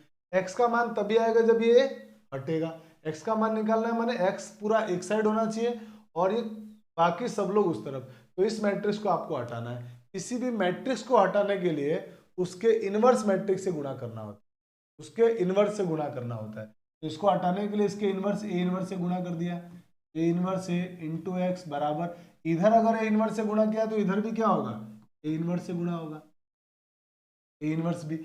और ए इनवर्स इंटू ए, किसी भी मैट्रिक्स को उसके प्रतिलोम मैट्रिक्स से गुणा करने पर इकाई मैट्रिक्स आता है, माने आई इंटू एक्स। ये हम लोग मैट्रिक्स वाले चैप्टर में पढ़ चुके हैं। इसके बाद इकाई मैट्रिक्स को किसी मैट्रिक्स से गुणा करने पर वही मैट्रिक्स आएगी, माने एक्स ही आएगा। ये भी हम लोगों ने मैट्रिक्स वाले चैप्टर में पढ़ लिया था। तो मतलब एक्स बराबर क्या होगा, ए इनवर्स। एक्स बराबर कितना हो जाएगा, ए इनवर्स भी। इसका मतलब ये हुआ कि किसी भी मैट्रिक्स निकाय को हल करना है, समीकरण निकाय को हल करना है, तो आपको इस फॉर्म में मैट्रिक्स को लिखना पड़ेगा। माने यहां से आपको ए मिल जाएगा। ए कौन होगा, एक्स वाई जेड के गुणांक का matrix capital A, capital x क्या होगा, एक्स वाई जेड, और कैपिटल बी क्या होगा, कांस्टेंट का मैट्रिक्स। उसके बाद आपको इसको ऐसे लिखना है, एक्स बराबर, और ए का इनवर्स निकालना है। ए इनवर्स को बी से गुणा करना है, ए इनवर्स को बी से गुणा करना है, और गुणा करने के बाद जब दोनों की तुलना करोगे आपका समीकरण निकाय हल हो जाएगा। आप चाहो तो इसको और सॉल्व करना अगर चाहते हो तो आप ऐसे भी कर सकते हो कि जो आपका x आएगा, कि x का मान जो है ना वो ए इनवर्स कैसे निकालते हैं, तो आप कहेंगे सर एडजॉइंट ए अपॉन सारणी के ऐसे और इंटू बी। चाहो तो आप ये फॉर्मूला लिख सकते हो, आपकी अगर मर्जी है तो आप ये भी लिख सकते हो, कोई दिक्कत नहीं है। चलिए, अगर आप ऐसा लिख लेते हैं तो ये भी आपके काम का है। तो ये हमारे पास काम का आ चुका है कि आप ये भी याद रख सकते हैं, कि आप ये याद रख लें या ये याद रख लें। तो इस प्रकार से जब इसको हल करेंगे समीकरण निकाय हल हो। मैंने इस पूरे चैप्टर का, पूरे सारणी का थ्योरी पार्ट आपके सामने कंप्लीट कर दिया, और मुझे उम्मीद होगी कि थ्योरी आपको समझ में आई होगी, क्योंकि आपने पूरे साल जरूर थोड़ा बहुत पढ़ा होगा। मेरा काम रिवीजन कराना था और मैंने आपको पूरी थ्योरी एक साथ रिवाइज करवा दिया है। और अब हम लोग बढ़ जाते हैं क्वेश्चन की दुनिया में। तो मैं पानी पी लेता हूँ, फिर हम लोग क्वेश्चन की दुनिया में बढ़ते हैं और क्वेश्चन को सॉल्व करते हैं।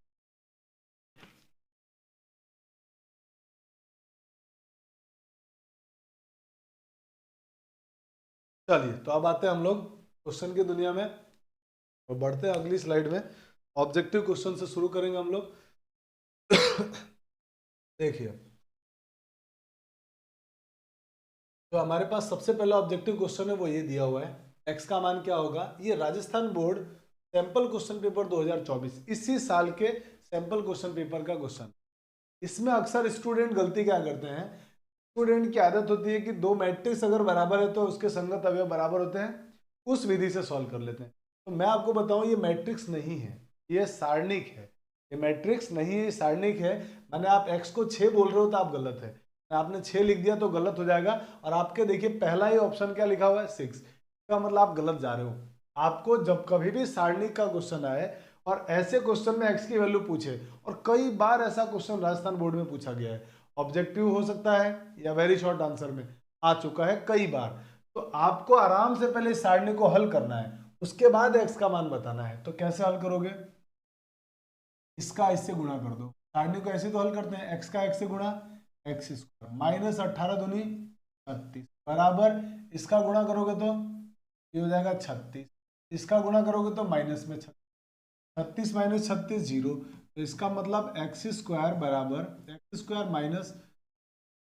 स्क्वायर माइनस 36 बराबर जीरो। तो यहाँ से बन गया है एक्स स्क्वायर बराबर 36, तो यहाँ से आ गया फिर x बराबर प्लस माइनस 6, और यही इस क्वेश्चन का आंसर है। तो जिन लोगों ने 6 आंसर दिया वो गलत है, आंसर होगा प्लस माइनस 6। तो याद रखना, सारणी का जब भी सवाल आए तो ऐसे सवालों में डायरेक्ट उसका मान देने की बजाय उसको सॉल्व करेंगे, फिर हम आंसर दें। ठीक है, चलिए अब बढ़ते हैं हम लोग आगे अगले क्वेश्चन की तरफ। अगले जो क्वेश्चन है उनको देखिए। फिर से वही क्वेश्चन है और आपको x का मान बताना है। तो मैंने अभी क्या बोला, आपको बिना सॉल्व किए हुए आंसर नहीं देना है। सॉल्व करते हैं सारणी को, इसका इससे गुणा 3 माइनस एक्स का 3 से गुणा x बराबर इसका इससे गुणा -3 से गुणा -1। आपको x की वैल्यू लानी है, सारे x एक साइड और बिना x वाली टर्म एक साइड ले लो। सॉल्व करते हैं, इसको कितना आता है वो देखते हैं। तो हम क्या करेंगे इसके अंदर, हाँ जी, तो इस -x को ले आते हैं इधर, -x इधर आएगा तो क्या होगा -3x + x, और ये जो माइनस प्लस का 3 है वो इधर आके -3 -3 -3 और -3 मिलकर हो जाएंगे -6, और ये -3x में से +x करोगे तो बचेगा -2x। -2 का भाग दे दो, या माइनस माइनस कट गया, x का मान कितना आ जाएगा 3, 2 का भाग लग गया 6 में, आंसर कितना आ गया 3, ऑप्शन नंबर बी का। और ये क्वेश्चन भी राजस्थान बोर्ड 2022 का है। 2022 में जो ऑब्जेक्टिव क्वेश्चन हुए थे ना, मतलब उसमें ऑब्जेक्टिव क्वेश्चन आए थे 2022 में। अगला क्वेश्चन देखिए, अगला क्वेश्चन में क्वेश्चन वाला कह रहा है यदि ए और बी समान क्रम की वर्ग मैट्रिक्स है तो आपको ए बी का इनवर्स बताना है। तो अभी हमने पढ़ा था प्रॉपर्टी, किसी वर्ग मैट्रिक्स ए इंटू बी का जो इनवर्स होगा वो उसमें ऑर्डर रिवर्स हो जाता है, ऑर्डर चेंज हो जाता है, यानी ए बी को हम लिख सकते हैं B inverse into A inverse, और यही हमारे इस क्वेश्चन का आंसर है। हमारा ऑप्शन नंबर बी करेक्ट होगा। ठीक है, तो बहुत सिंपल है, बहुत मुश्किल क्वेश्चन नहीं आएंगे। पूरा थ्योरी पढ़ने के बाद देखिए आप इनसे बाहर क्वेश्चन आने वाले भी नहीं है बोर्ड में, इसी टाइप का या इनमें से ही क्वेश्चन आ जाएगा। चलिए आगे बढ़ते हैं अगले क्वेश्चन की तरफ। अगले क्वेश्चन में आपसे क्वेश्चन वाला क्या पूछ रहा है, इसका सेखंडज मैट्रिक्स, ध्यान से सुनना, सेखंडज।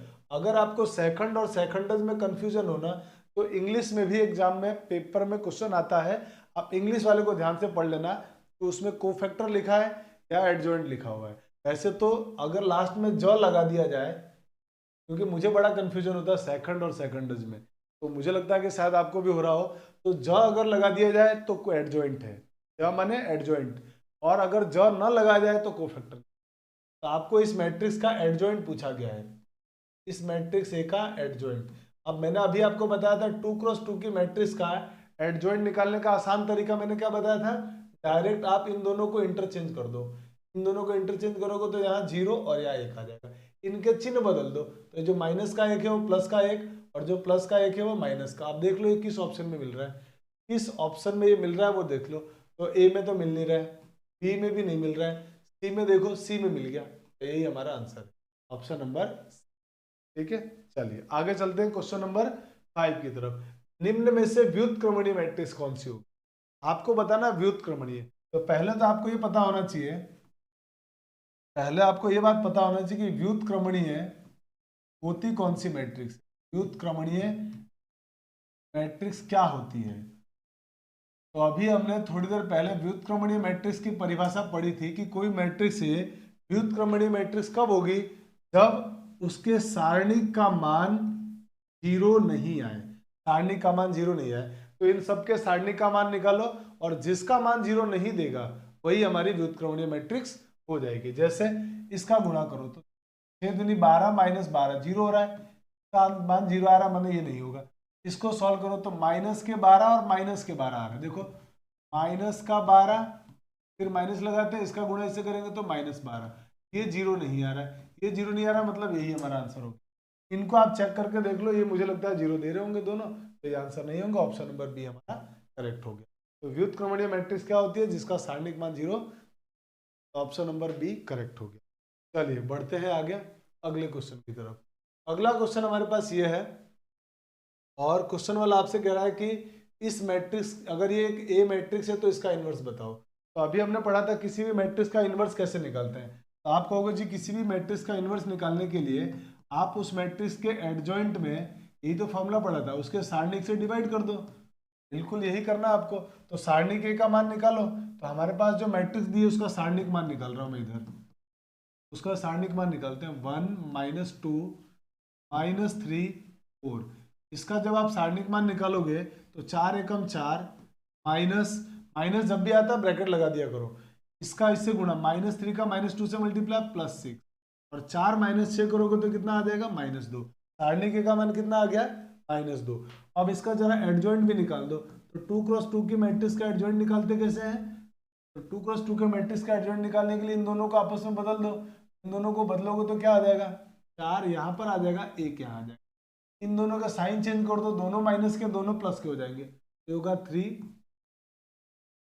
और अब ये सारी वैल्यू यहाँ भर दो, आपका आंसर हो जाएगा यहाँ से A इनवर्स बराबर सारणी के का मान है -2, तो 1/-2 हो जाएगा।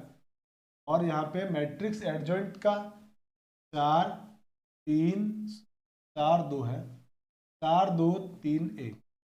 अब आप देख लो किसी ऑप्शन में आंसर है नहीं, तो इसका डिवाइड करना पड़ेगा, कर दो डिवाइड। जैसे आप इसका डिवाइड करेंगे तो इसका डिवाइड इसमें होगा तो ये माइनस का 2 बचेगा, इसमें डिवाइड होगा -1, यहाँ डिवाइड होगा तो कटेगा नहीं तो -3/2, इसमें डिवाइड होगा -1। ये हमारे पास ये किसी ऑप्शन में है क्या? तो आप कहोगे सर ये ऑप्शन नंबर डी में आ रहा है, मतलब ये हमारा आंसर हो गया -2 -1 -3/2 -1/2। तो option number D is correct answer. बहुत सिंपल है, बस कॉन्सेप्ट पता होने के बाद क्वेश्चन तो एकदम धड़ाधड़ बनेंगे। अब देखिए अगला क्वेश्चन नंबर 6 को। क्वेश्चन नंबर 6 कह रहा है रैखिक समीकरण निकाय, ये दिया हुआ है, एक ये दिया है और एक ये दिया हुआ है, इसका मैट्रिक्स गुणन रूप बताना। आपको इस जो भी रैखिक समीकरण निकाय दिया है ना, इसको मैट्रिक्स रूप में कैसे लिखेंगे, ये बात क्वेश्चन वाला आपसे पूछ रहा है। तो अभी हमने पढ़ा था किसी भी समीकरण निकाय को मैट्रिक्स रूप में लिखने के लिए पहला काम हमारे पास क्या होता है, जितने भी कांस्टेंट दिए हुए हैं ना वो सारे के सारे बराबर के इधर होने चाहिए, आरएचएस में होना चाहिए, बराबर के उस तरफ राइट हैंड साइड में होना चाहिए। और सारे बिना जो वेरिएबल वाले टर्म है, चर राशियों वाले माने एक्स वाई जेड जिनमें आते हैं, वो सारे बराबर के इधर माने लेफ्ट साइड में होना चाहिए। ठीक है, तो इस मैट्रिक्स इस समय देखोगे आप तो सारे कांस्टेंट टर्म बराबर के आरएचएस उस साइड ही है, माने राइट हैंड साइड में है, तो मतलब समीकरण निकाय तो मानक रूप में लिखा हुआ है। अब आप इसको अगर मैट्रिक्स रूप में लिखना चाहते हैं तो मैंने आपको बताया था पहली मैट्रिक्स में आपको लिखना है एक्स वाई जेड के गुणांक, दूसरी मैट्रिक्स में लिखना है आपको एक्स वाई जेड, और बराबर में इधर लिखना है आपको कांस्टेंट। बस ये काम आपको करना है। तो यहाँ पे आप लिख देंगे एक्स वाई, तो डेफिनेटली यहाँ तो एक्स वाई जेड आएगा, और बराबर के उधर क्या आने वाला है, तो आप कहेंगे 2 1 -1, 2 1 -1, ये आ गया। और अब इसमें आएंगे एक्स वाई जेड के गुणांक, तो पहली मैट्रिक्स के एक्स वाई जेड के गुणांक 1 3 -2, दूसरी वाली मैट्रिक्स में एक्स वाई जेड के गुणांक 4 5 और 1, तीसरी वाली मैट्रिक्स में 2 1 2 2 1 2।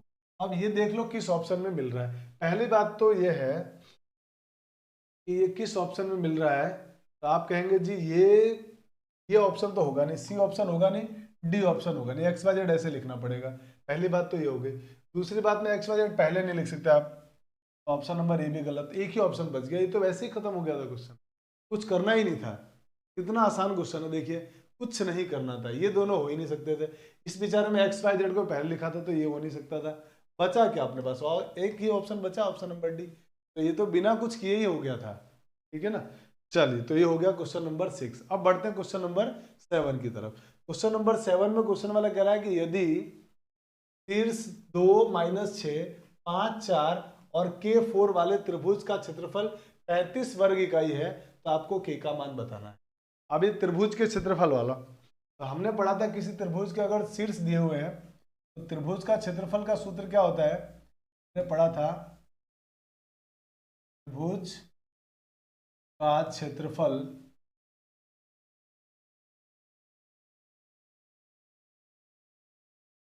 बराबर होता है 1/2 x1 y1 1 x2 y2 1 x3 y3 1, ये होता है फॉर्मूला।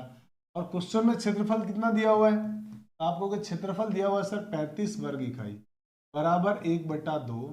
इधर चलते हैं, x1 का मान बताओ यहाँ से, ये x1 y1 ये होगा आपके लिए x1, ये दूसरा y1, ये x2, ये y2, ये x3 और ये y3, वो सब इसमें लिख दो।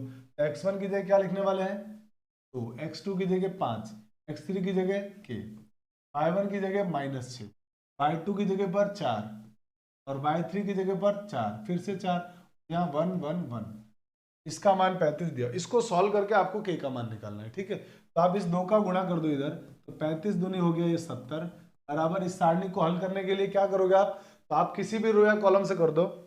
मैं फर्स्ट रो से कर रहा हूँ, तो पहले एलिमेंट 2 के लिए सॉल्व करेंगे, तो 2 के सामने का कॉलम और रो कट गया, ये बच गया हमारे पास सिर्फ ये वाला बच गया, ये बच गया तो इसको हल कर लेते हैं। तो 4 एकम 4 माइनस 4 एकम 4, ये हो गया खत्म। फिर इसके लिए सॉल्व करेंगे तो माइनस आएगा, और -6 लिखेंगे यहाँ पे तो क्या बन जाएगा, प्लस का 6 हो जाएगा।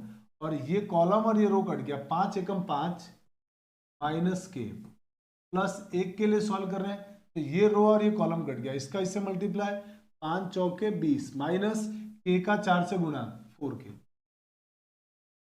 अब देखिए ये 0 हो चुका है, 70 बराबर 4 माइनस 4 0 हो गया भाई, ये तो 0 आ गया। इसको मल्टीप्लाई करो तो 6 पंजे 30 माइनस का 6 के, अब प्लस 1 से गुणा करोगे इनको कोई चेंज नहीं होगा, 20 माइनस 4। अब देखो भाई ये माइनस का 4 के और माइनस का 6 के, माइनस का हो गया 10 के, और ये 30 और 20 50, 50 इधर आके माइनस हो गया, 50 इधर आके अगर माइनस हो, 30 और 20 50 प्लस का होगा इधर आके माइनस, तो 70 माइनस 50, 70 माइनस 50 होता है 20, का मतलब हो गया माइनस का 10 के बराबर 20, इसका मतलब के का मान आ जाएगा मेरे दोस्त यहाँ से माइनस का 2। यही हमारे इस क्वेश्चन का आंसर है, ऑप्शन नंबर ई करेक्ट हो गया, माइनस का 2 is correct answer. I hope की बात समझ में आगे होगी। बढ़ते हैं आगे, क्वेश्चन नंबर 8।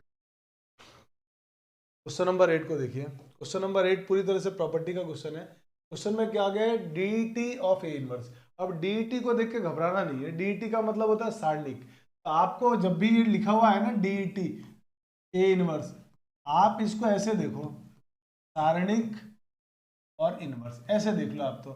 और सारणिक और इनवर्स अगर देख लिया तो आपको मालूम है इसमें पावर जो है ना बाहर आ जाती है, तो -1 को जब बाहर लोगे तो ये बनेगा सारणिक ए की पावर -1। आपको सबको मालूम है कि हमने जब स्टार्टिंग में सारणिक की परिभाषा पढ़ी थी, उसमें मैट्रिक्स और सारणिक के अंतर में एक पॉइंट आया था कि सारणिक हमेशा संख्यात्मक मान देता है, माने कोई कांस्टेंट वैल्यू देगा। तो जैसे मान लो अगर कभी दुनिया में आपको 2 की पावर -1 दिख जाए तो आप इसको तुरंत 1/2 लिखते हो ना, तो वही काम यहाँ करना, ये भी तो कांस्टेंट है सारणी के, तो आप इसको क्या लिखोगे, आप कहोगे सर ये 1 सारणी के, और 1 सारणी के को फिर से, क्योंकि ऑप्शन में सारणिक नहीं है, डीईटी की फॉर्म में दिया हुआ है, तो हम इसको वापस क्या लिख सकते हैं, डीईटी यानी डिटर्मिनेंट ऑफ है, ऐसा लिख सकते हैं। तो इसका मतलब इसका वैल्यू ये होगा, मैंने option number B correct answer. बात समझ में आ गई। चलिए अब आगे बढ़ते हैं हम लोग फिर। तो अब आते हैं हम लोग हमारे क्वेश्चन नंबर 9 की तरफ। क्वेश्चन नंबर 9 में देखिए एक मैट्रिक्स है 3x3 कोटि का, मतलब उसका ऑर्डर कितना है 3x3। 3x3 ऑर्डर होने का मतलब n का मान आ गया 3, और क्वेश्चन वाला आपसे कह रहा है एडजॉइंट ए का सारणिक। तो आपको मालूम है हमने प्रॉपर्टी पढ़ी थी, किसी मैट्रिक्स के एडजॉइंट का सारणिक मान होता है सारणिक ए की पावर n-1, और n क्या होता है, उसका ऑर्डर होता है, n ऑर्डर। ऑर्डर कितना दिया हुआ है 3, क्रम की मैट्रिक्स है, इसका मतलब सारणिक ए की पावर 3 - 1, 3 - 1 होगा 2, इसका मतलब सारणिक ए की पावर 2। ये आपका आंसर हो गया ऑप्शन नंबर बी करेक्ट।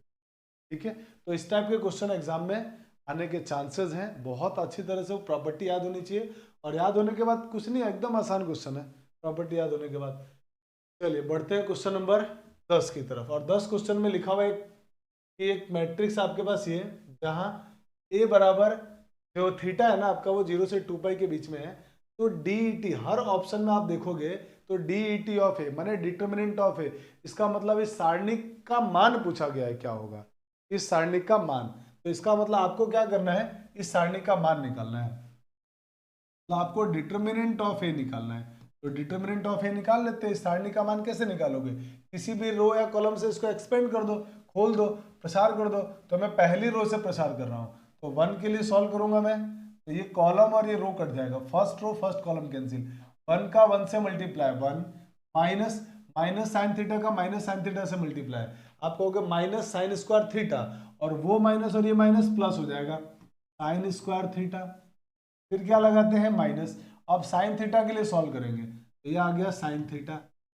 इसके बाद क्या करेंगे, अब इसके सामने का कॉलम और रो कट गया, इसका मल्टीप्लाई इसके साथ कितना होगा माइनस साइन थीटा, फिर माइनस लगाएंगे, इसका मल्टीप्लाई इसके साथ, ये आएगा माइनस साइन थीटा, और वो माइनस थीटा साइन थीटा इसको बना देगा प्लस, यानी हो गया प्लस का साइन थीटा।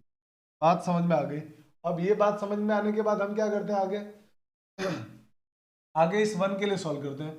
तो +1 के लिए सॉल्व कर रहा हूँ, ये रो और ये कॉलम कट जाएगा, इसका इससे मल्टीप्लाई होगा, इसका इससे मल्टीप्लाई, माइनस साइन थीटा का माइनस साइन थीटा से मल्टीप्लाई, साइन स्क्वायर थीटा, फिर माइनस आएगा, इसका इससे गुणा करोगे तो -1 आएगा, और वो -1 से इस -1 को +1 बना देंगे, तो ये तो हो गया 0, ये तो खत्म। ये दोनों सेम सेम आ रहे हैं, दोनों सेम सेम आ रहे हैं, दोनों को जोड़ दो, तो जैसे दोनों को जोड़ोगे तो ये बनेगा 2 × 1 + साइन स्क्वायर। ये बात समझ में आ गई है। इसका मतलब जो सारणी के हमारा आया है ना, डिटर्मिनेंट ऑफ ए आया है, उसकी वैल्यू है 2 × 1 + साइन स्क्वायर थीटा, और आपके पास जो थीटा है वो क्वेश्चन वाले ने बोला 0 से 2 पाई के बीच, तो 0 से 2 पाई के बीच में साइन स्क्वायर थीटा का मान क्या होता है, ये आपको सोचना है, ये आपको सोचना है। तो आप कहोगे सर ग्राफ बना लो साइन स्क्वायर थीटा का, साइन स्क्वायर थीटा का ग्राफ, कुछ लोगों को ग्राफ आता होगा, और आता है तो ग्राफ बहुत आसान बहुत सिंपल हो जाएगा। तो साइन स्क्वायर थीटा का 0 से 2 पाई के बीच में ग्राफ ऐसा बनता है, 0 पाई, और ये जगह होती है 2 पाई, और जो टॉप की जो वैल्यू होती है ना सर, ये होती है 1। इसका मतलब 0 से 2 पाई के बीच में साइन स्क्वायर थीटा 0 से 1 के बीच में रहेगा, 0 से 1 के बीच में। या आप याद रखो कि साइन स्क्वायर थीटा 0 से 2 पाई के बीच में, साइन स्क्वायर थीटा 0 से 2 पाई के बीच में कितना भी फड़फड़ा ले 0 से 1 के बीच में ही रहने वाला है। इसका मतलब ये हुआ कि मैं ये कह सकता हूँ जो मेरा साइन स्क्वायर थीटा है, वो मेरा साइन स्क्वायर थीटा किसके बीच में रहेगा, 0 से 1 के बीच ये रहेगा। अब मुझे डिटर्मिनेंट तक जाने के लिए मेरे को ये जो साइन स्क्वायर थीटा है ना, इसको ऐसा बनाना है, ऐसा बनाना है मुझे, तो मुझे +1 करना पड़ेगा। अब इसमें पहले तो इसमें +1 करूंगा, फिर बाद में × 2, तो +1 करूंगा तो इस पूरे इनइक्वालिटी में भी +1 होगा, पूरी इनइक्वालिटी में भी +1, तो मैं 1 ऐड कर रहा हूँ। जैसे 1 ऐड किया, 1 + sine square theta belongs to, 0 में भी 1 ऐड होगा, 0 में 1 ऐड, कॉमा 1 में भी 1 ऐड होगा। अब इसको जरा सॉल्व करोगे तो ये होगा 1 + sine square theta belongs to 0 + 1 1, 1 और 1 हो गया ये 2। अब आपको क्या करना है डिटर्मिनेंट बनाने के लिए कि साहब इसको 2 से मल्टीप्लाई भी करना पड़ेगा, तो 2 से मल्टीप्लाई, और 2 पॉजिटिव नंबर है, पॉजिटिव माने धनात्मक संख्या, धनात्मक संख्या का गुणा करने पर साइन ऑफ इनइक्वालिटी में कोई चेंज नहीं आएगा, कोई चेंज नहीं आएगा, आराम से मल्टीप्लाई कर दो। तो 2 से जैसे मल्टीप्लाई किया, 2 × 1 + sine square theta belongs to, इसको भी 2 से मल्टीप्लाई किया तो 2 × 1 = 2, 2 × 2 = 4, तो हो गया 2,4, और यही हमारे लिए डिटर्मिनेंट था। तो इसका मतलब ये हुआ कि डिटर्मिनेंट ऑफ ए की वैल्यू आ गई है, determinant of A belongs to 2,4, और यही हमारे इस क्वेश्चन। और याद रखना ये क्वेश्चन एनसीईआरटी में भी दिया हुआ है, तो इसका आने के चांसेस बहुत ज्यादा बढ़ जाता है। Option number D is the correct answer. ठीक है, चलिए बढ़ते हैं आगे। आई होप आपको ये समझ में आया होगा। अगला क्वेश्चन है क्वेश्चन नंबर 11। कह रहा है एक्स वाई जेड एक शून्येतर मैट्रिक्स संख्या है। शून्येतर संख्या का मतलब होता है non zero number, non zero number, non zero number का मतलब ये होता है एक्स वाई जेड जो है ना तो आपके जीरो नहीं होंगे, एक्स वाई जेड जीरो नहीं होंगे। वो तो आव्यूह माने मैट्रिक्स, इस मैट्रिक्स का व्युत्क्रम मैट्रिक्स पूछा गया है। व्युत्क्रम मैट्रिक्स माने ए इनवर्स, ए इनवर्स क्या होगा ये पूछा है। आप ध्यान से देखोगे तो ये विकर्ण मैट्रिक्स है। क्या आपने मैट्रिक्स में पढ़ा, ये कैसी मैट्रिक्स है, विकर्ण मैट्रिक्स। और विकर्ण मैट्रिक्स के अंदर जो भी चेंज करेंगे आप, जो भी चेंज करेंगे वो आपको विकर्ण में चेंज करना पड़ेगा। माने कहने का मतलब है इस सवाल के माध्यम से मैं बहुत सारी चीज आपको बता देता हूं। अगर ये विकर्ण मैट्रिक्स है और आपसे क्वेश्चन वाला पूछे कि 2a बताओ क्या होगा, 2a क्या होगा, तो इसके विकर्ण के एलिमेंट को भी 2 से गुणा कर दो, विकर्ण के एलिमेंट को भी 2 से गुणा कर दो, मतलब 2x 0 0 0 2y 0 0 0 2। ज्यादा सोचना नहीं है। विकर्ण मैट्रिक्स में मैट्रिक्स के साथ जो भी काम करोगे वो सारे काम आप विकर्ण के उसके विकर्ण के अवयव के साथ कर दो, वही आपका आंसर आएगा। मान लो क्वेश्चन वाला पूछता कि ए स्क्वायर बताओ, तो आप क्या करो, इस विकर्ण में के अंदर जो एलिमेंट है ना, विकर्ण के अंदर जो एलिमेंट है उनका भी स्क्वायर कर दो आप। उनका भी स्क्वायर कर दोगे तो क्या होगा, x square 0 0 0 y square 0 0 0 y cube y square. मान लो आपसे पूछा जाता है कि ए क्यूब बताओ, आप क्या करो, मैट्रिक्स का क्यूब करने के लिए बोल रहा है और मैट्रिक्स विकर्ण मैट्रिक्स है, तो विकर्ण मैट्रिक्स का अवयवों का भी क्या कर दो, क्यूब कर दो, माने x cube 0 0 0 y cube 0 0 0 z cube. आप ऐसा कर लीजिए, ये आंसर आएगा। इसका मतलब सर आप ये कहना चाहते हो कि अगर मुझे ए इनवर्स निकालना है तो मैं सीधे इन अवयवों का भी इनवर्स कर दूं? बिल्कुल मैं वही कह रहा हूं। इसका मतलब x inverse 0 0 0 y inverse 0 0 0 z inverse. आप अवयवों का भी इनवर्स निकाल दीजिए, और ऐसा जब आपने किया तो आपके पास आंसर क्या आ गया, आंसर आप कहेंगे सर ऑप्शन नंबर ए आ गया, और यही हमारे इस क्वेश्चन का आंसर है। तो डायरेक्ट आप या तो सॉल्व करें, या जो मैंने तरीका बताया है ये तरीका बहुत प्रामाणिक तरीका है, कई सारे क्वेश्चन करने के बाद पता चला है। तो इसका मतलब आप इस चीज को ध्यान रखें कि विकर्ण मैट्रिक्स में जो भी चेंज करेंगे ना हम, वो उसके विकर्ण के अवयव के साथ चेंज कर दो, आपका आंसर आ जाता है।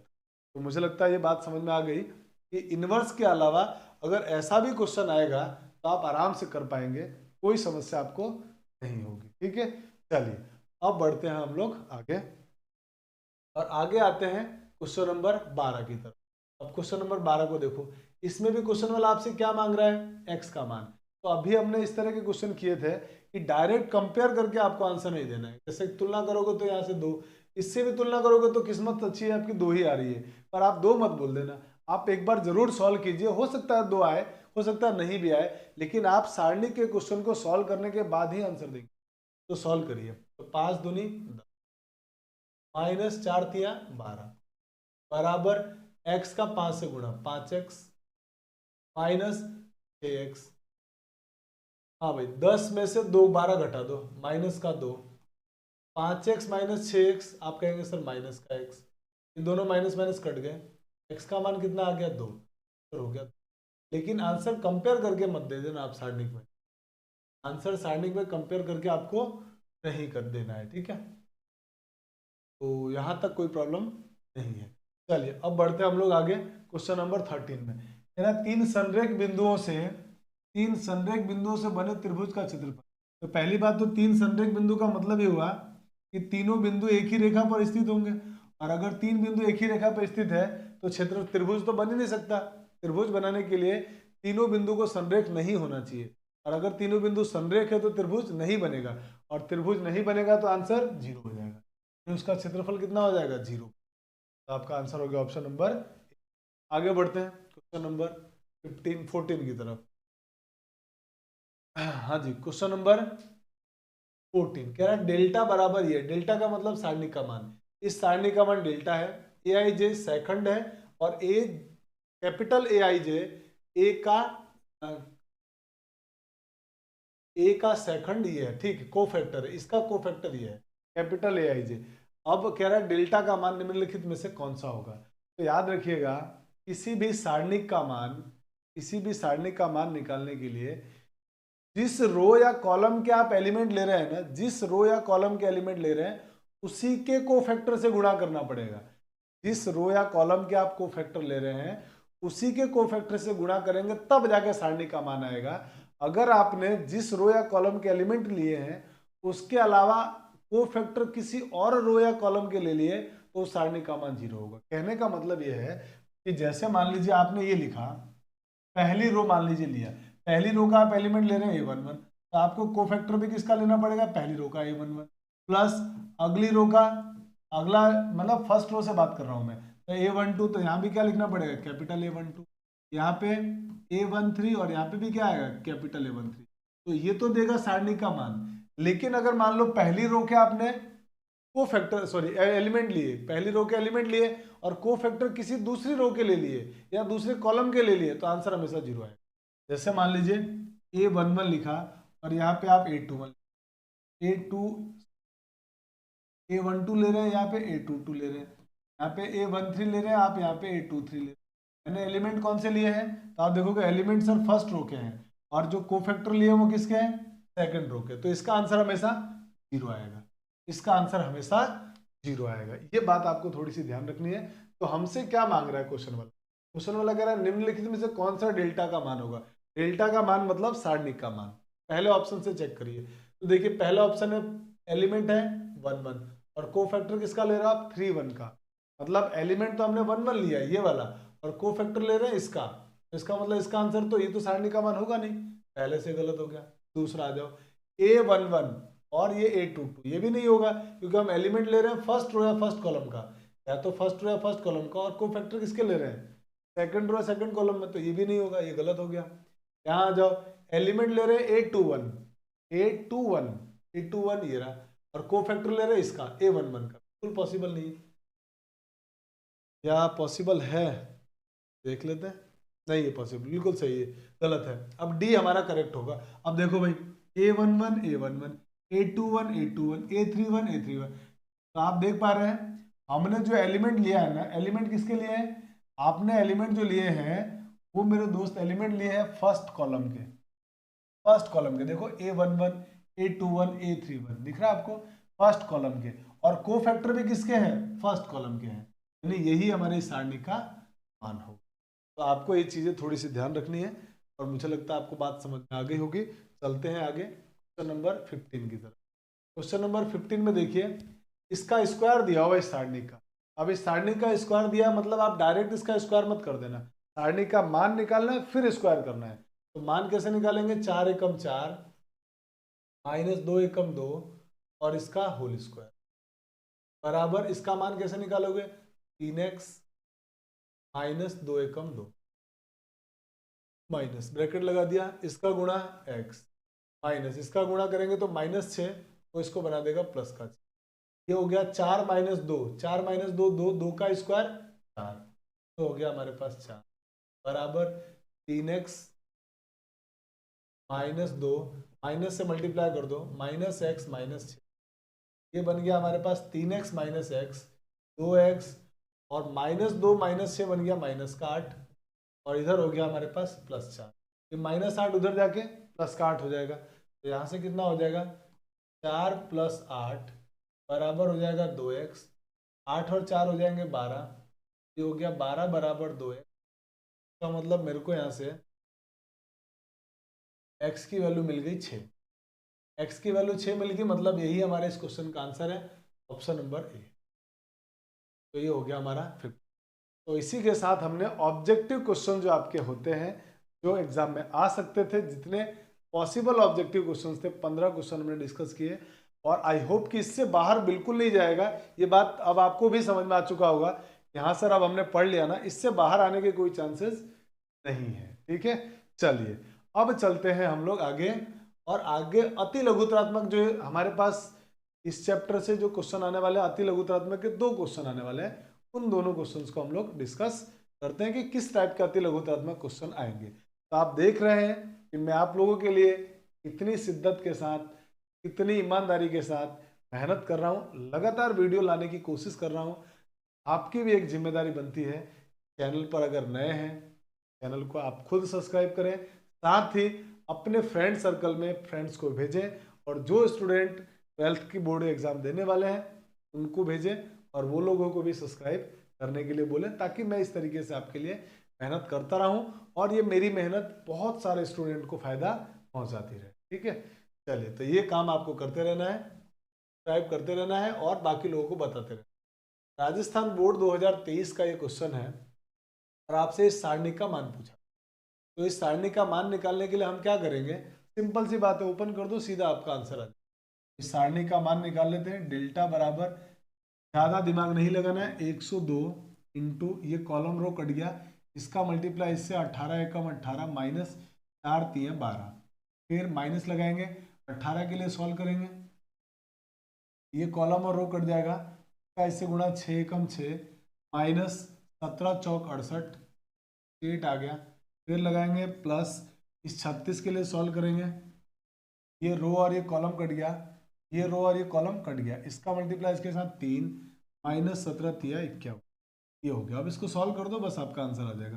तो इसमें से इसको घटाया तो बच गया कितना, 18 माइनस 12 हो गया 6, और 6 को गुणा करना है 102 से, 6 दूनी 12 और 6 कम 6 612 आ गया, माइनस 18 इंटू इसमें से इसको माइनस करोगे तो माइनस का 62 आएगा, माइनस का 62, तो सॉल्व करोगे तो प्लस 36 इंटू, इसमें से इसको घटाएंगे तो माइनस का 48 आएगा, आई थिंक 48 आएगा। ठीक है, अब इनको गुणा भाग करो भाई, कैलकुलेशन करना पड़ेगा। 612 माइनस माइनस हो गया प्लस, और 18 दूनी 36 के 6 हासिल 3। अब कैलकुलेशन देखते रहना, 18 दूनी 36 के 6 हासिल 3, और 18 छिंग 108, 108 और 3 111, और ये प्लस माइनस माइनस हो गया। 36 का 48 से गुणा, 8 छिंग 48 के 8 हासिल 4, 6 चौक 24 और 4 28, 28 और 8 तिया 24, 28 और 24 कितना होता है 52, 52 के 2 हासिल 5, 4 तिया 12 और 12 और 5 17, 1728। इनको जोड़ो कितना आता है, तो 1116 और 612 ये हो गया 1728, 1728 माइनस 1728, आंसर कितना हो गया 0 हो गया क्वेश्चन, आंसर आ गया आपका 0। एकदम सिंपल था, एकदम हलवा क्वेश्चन है। चलिए बढ़ते हैं आगे, और आगे आपके पास सेकंड क्वेश्चन ये है, और आपसे इसका मान पूछा है, सारणी का मान क्या होगा। ये क्वेश्चन भी आप देखेंगे तो आपको पता चलेगा Rajasthan board sample question paper 2024, इसी साल के सैंपल क्वेश्चन पेपर में ये क्वेश्चन आया हुआ है। क्या करेंगे, ज्यादा दिमाग लगाए बिना क्रॉस मल्टीप्लाई, मतलब सारणी को हल कर दो। क्या इधर गुणा करोगे तो होगा x प्लस 1, टू में x square minus x plus 1 minus इसका गुणा होगा तो x plus 1 into x minus 1। अब जरा सोचिए, या तो आप आराम से इनका गुणा करो, या फिर आपको दिख रहा होगा इसके अंदर फॉर्मूला बनता हुआ, फॉर्मूला लगा दो, फॉर्मूला लगा दो या गुणा कर दो, है ना, दोनों में से कुछ भी कर सकते हो आप, या तो फॉर्मूला या गुणा। तो मैं क्या कर रहा हूँ इनका, हाँ जी, अपन क्या करें, फॉर्मूला लगा देते हैं। फॉर्मूला कौन सा लग रहा है इसमें, A cube plus B cube का। A cube plus B cube का फॉर्मूला आपको मालूम है, होता है A plus B into A square minus A B plus B square, ये होता है फॉर्मूला। ए की जगह हमने इसको ए बोल दिया और इसको बी बोल दिया, तो आप देखो A plus B, A square minus A B plus B square, ये फॉर्मूला बिल्कुल लग रहा है इसमें, तो ये बन जाएगा A cube plus B cube का मतलब X cube plus 1 cube, 1 cube का मान 1 होगा, माइनस इसमें फॉर्मूला लगा लेते हैं एक्स प्लस 1 और x minus 1, x square minus 1 का स्क्वायर, एक्स स्क्वायर माइनस 1 का स्क्वायर माने माइनस। अब इसको जरा और सॉल्व करो, ये हो जाएगा एक्स क्यूब प्लस 1 माइनस से मल्टीप्लाई माइनस एक्स स्क्वायर और माइनस माइनस प्लस 1 हो जाएगा। तो आपका आंसर हो गया यहाँ से x square sorry x cube plus x square और 1 मिलके हो जाएंगे 2, और यही हमारे इस क्वेश्चन का आंसर है, x cube x square plus sorry x cube plus x square plus 2 इस क्वेश्चन का आंसर। चलिए आगे बढ़ते हैं, पानी पी लेता हूं मैं।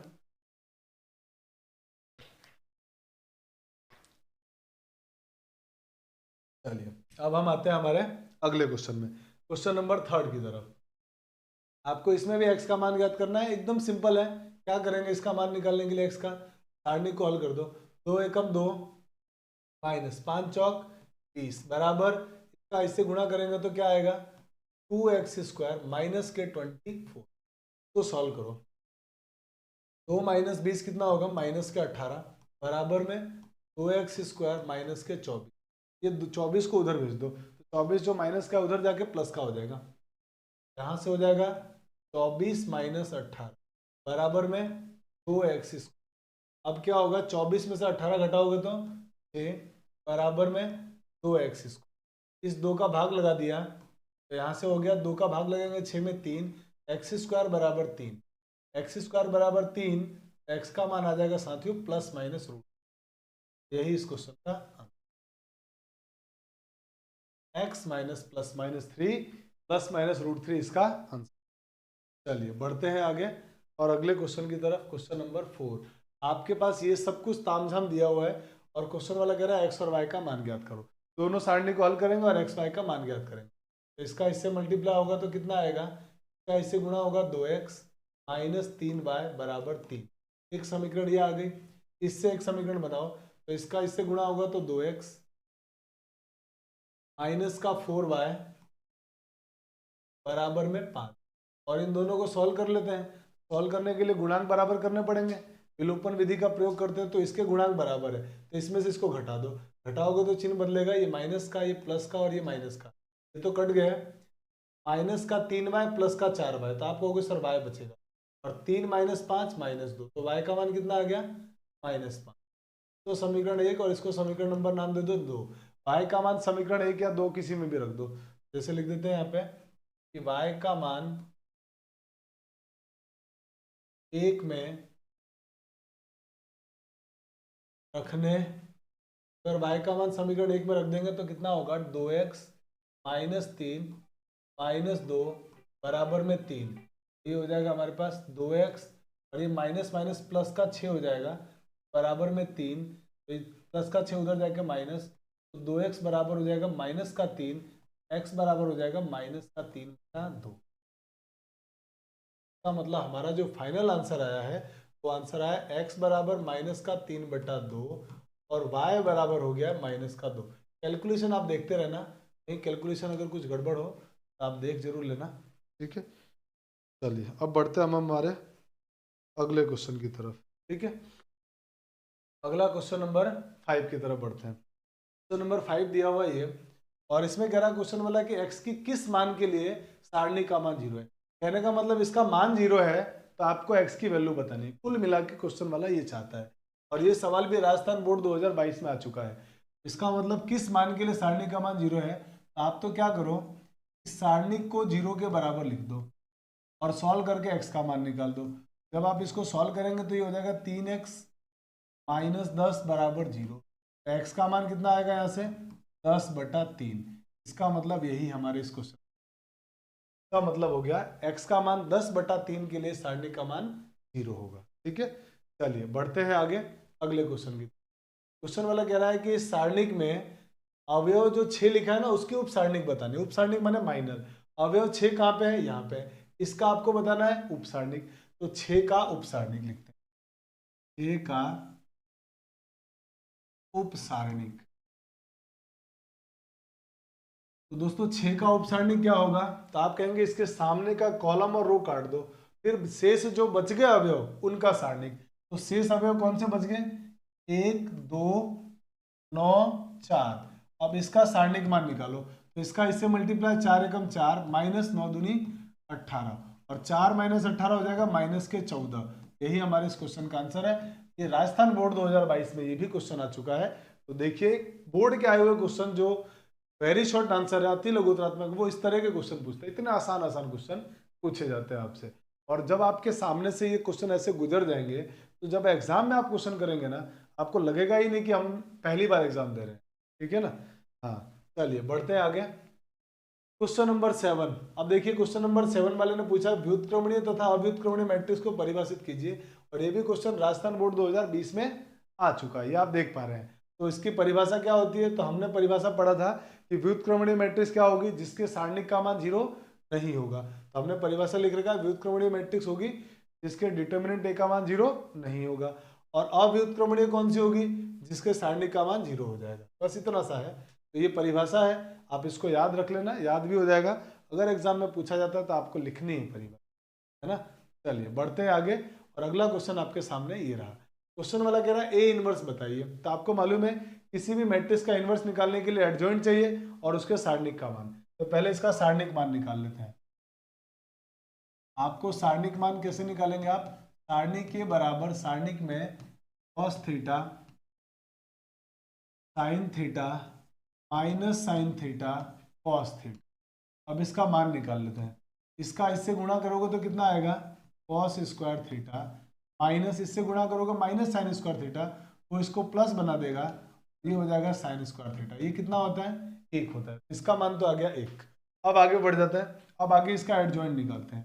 तो आपको मैंने बताया था जब भी आपको 2x2 की मैट्रिक्स का एडजॉइंट निकालना हो, इन दोनों को आपस में बदलो। तो कॉस कॉस को जब आपस में बदलोगे यही रहने वाला है, कोई चेंज नहीं आएगा। मैंने कॉस का कॉस ही आ जाएगा। इनके साइन चेंज कर दो, इसका मतलब ये जो माइनस साइन थीटा ये तो हो जाएगा प्लस का, और जो प्लस साइन थीटा वो बन जाएगा माइनस का। क्या आ गया आपके पास एडजॉइंट। और अब आप इसका इनवर्स निकाल लीजिए। इसका इनवर्स कितना होगा, adjoint of A upon determinant of. अब आपके पास एडजॉइंट तो ये है, डिटर्मिनेंट ये है, तो इसका मतलब आपका आंसर यही हो गया, क्योंकि 1 से भाग दोगे तो उससे कोई फर्क नहीं पड़ेगा। तो ये हो गया आपके पास cos theta minus sine theta, फिर यहाँ पर साइन थीटा और यहाँ पर कॉस, ही इस क्वेश्चन का आंसर। ये क्वेश्चन आपका खत्म हो गया। और ये क्वेश्चन राजस्थान बोर्ड 2019 में, मतलब क्वेश्चन बोर्ड के आए हुए कर रहे हैं हम लोग, और कितना आसानी से बना रहे हैं, कितने सिंपल है। अगला क्वेश्चन राजस्थान बोर्ड 2018 का क्वेश्चन है। क्वेश्चन वाला कह रहा है ए इनवर्स निकाल। क्या आपको इसमें कोई प्रॉब्लम होगी? डेफिनेटली नहीं होगी कि सर सारणिक का मान निकालना है, एडजॉइंट निकालना है, क्वेश्चन खत्म। तो ये आपके लिए होमवर्क रहेगा, आप इसको खुद ही कर लेना है। बहुत सिंपल है, तो एकदम बढ़ जाते हैं आगे अगले क्वेश्चन की। अगला क्वेश्चन है, यदि किसी त्रिभुज का क्षेत्रफल 18 है और शीर्ष ये दिए हुए हैं तो x का मान। अभी हमने थोड़ी देर पहले ऐसा क्वेश्चन किया था, है ना, फिर भी इस क्वेश्चन को कर लेते हैं। ये राजस्थान बोर्ड सप्लीमेंट्री एग्जाम 2018 का क्वेश्चन। क्या करोगे? तो आप कहोगे सर त्रिभुज का क्षेत्रफल, त्रिभुज का क्षेत्रफल बराबर होगा 1/2 सारणिक में x1 2 3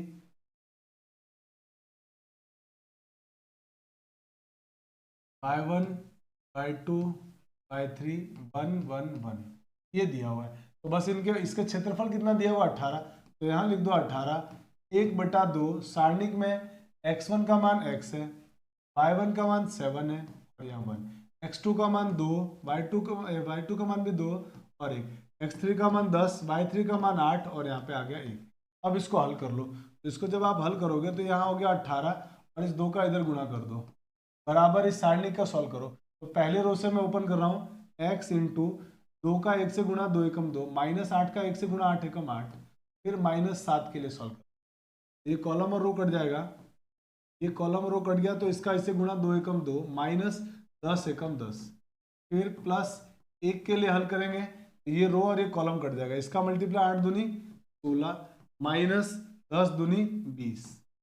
अब इसको हल करो तो 18 दूनी बन गया ये 36, बराबर इसमें से इसको घटाओगे माइनस का 6, माइनस 6 का 1 से गुणा माइनस 6x, ये होगा माइनस के 8, माइनस 8 का माइनस 7 से गुणा, तो माइनस माइनस प्लस और 8 सत्ते 56, फिर यहाँ पे हो जाएगा माइनस का 4, माइनस 4 का प्लस 1 से गुणा करोगे तो माइनस का 4।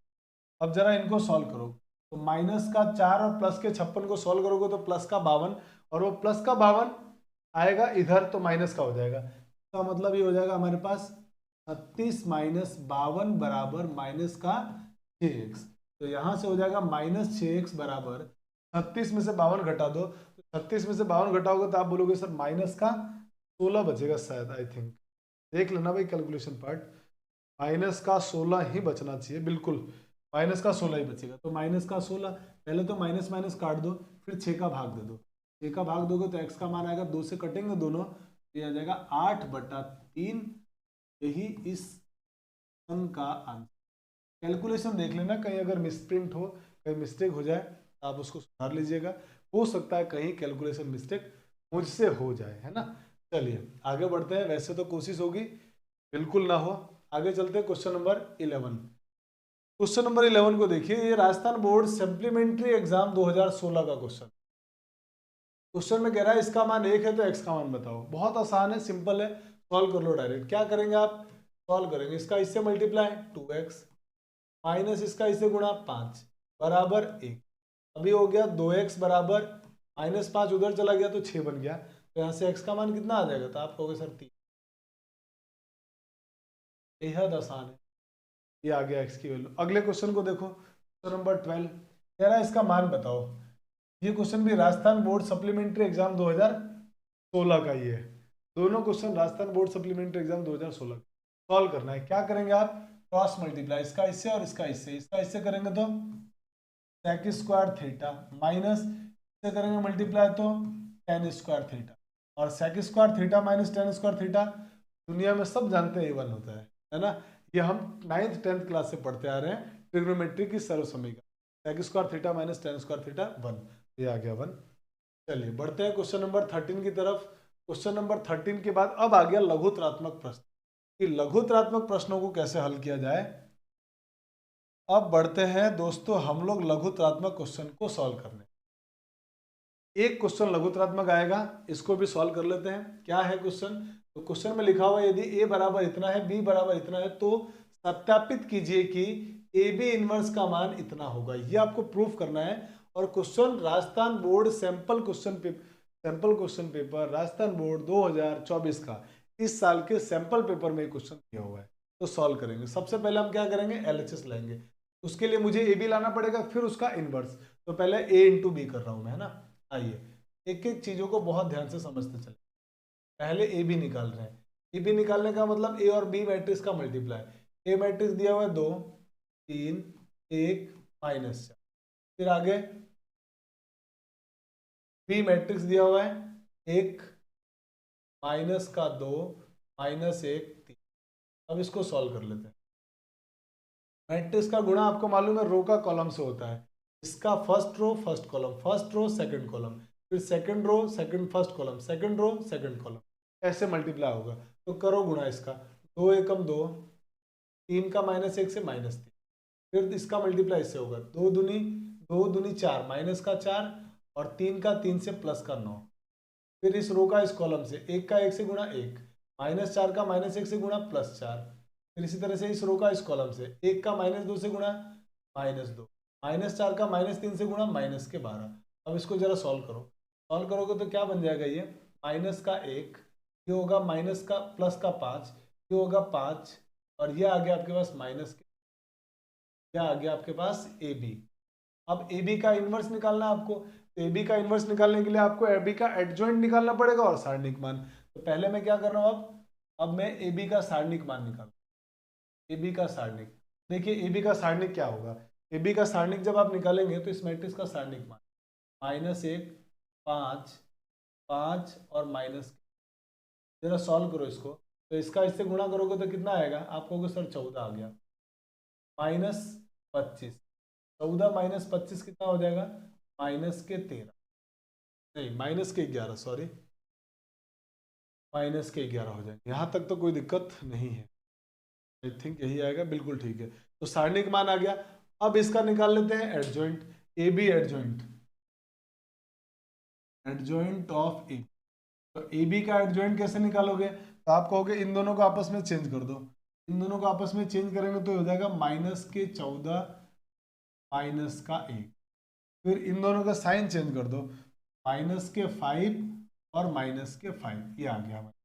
अब इसका इनवर्स निकाल देते हैं, ए बी इनवर्स, जिसको हम क्या बोलेंगे, एलएचएस। अब हम लिख देते हैं ए बी का इनवर्स माने एलएचएस।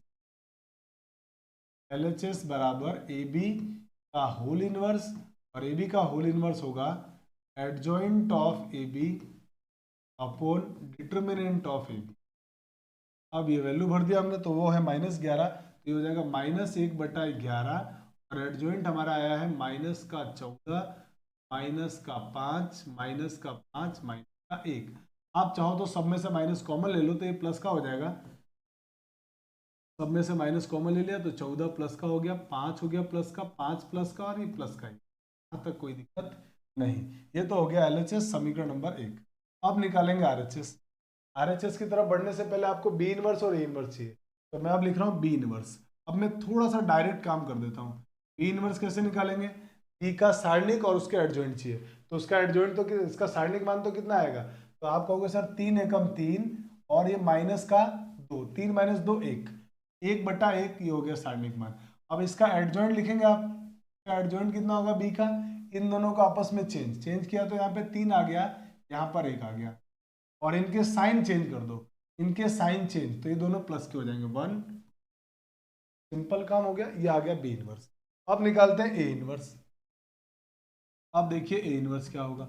ए इनवर्स निकालते समय वही इसका सारणिक मान, तो इसका सारणिक मान निकालोगे तो 4 दूनी 8, -8 और -3, -8 और -3 -11, तो ये हो जाएगा -1/11। ये हो गया इसका सारणिक। इसका एडजॉइंट निकाल दो, तो एडजॉइंट क्या होगा, इन दोनों को आपस में बदलो, तो बदलोगे तो ये हो जाएगा -4 और यहाँ 2,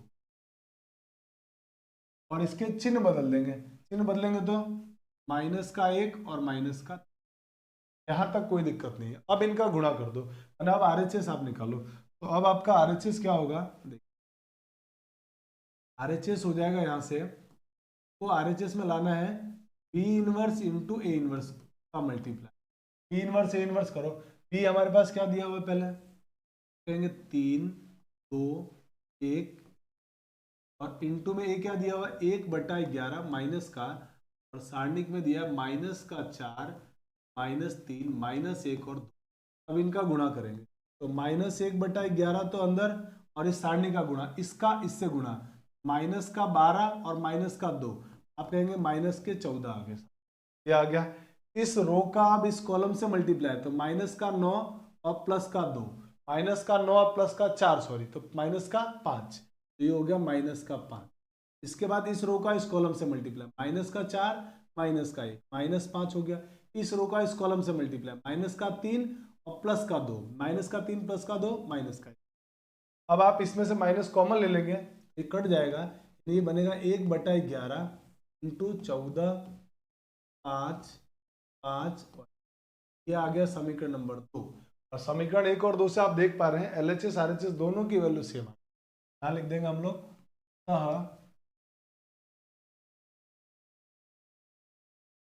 समीकरण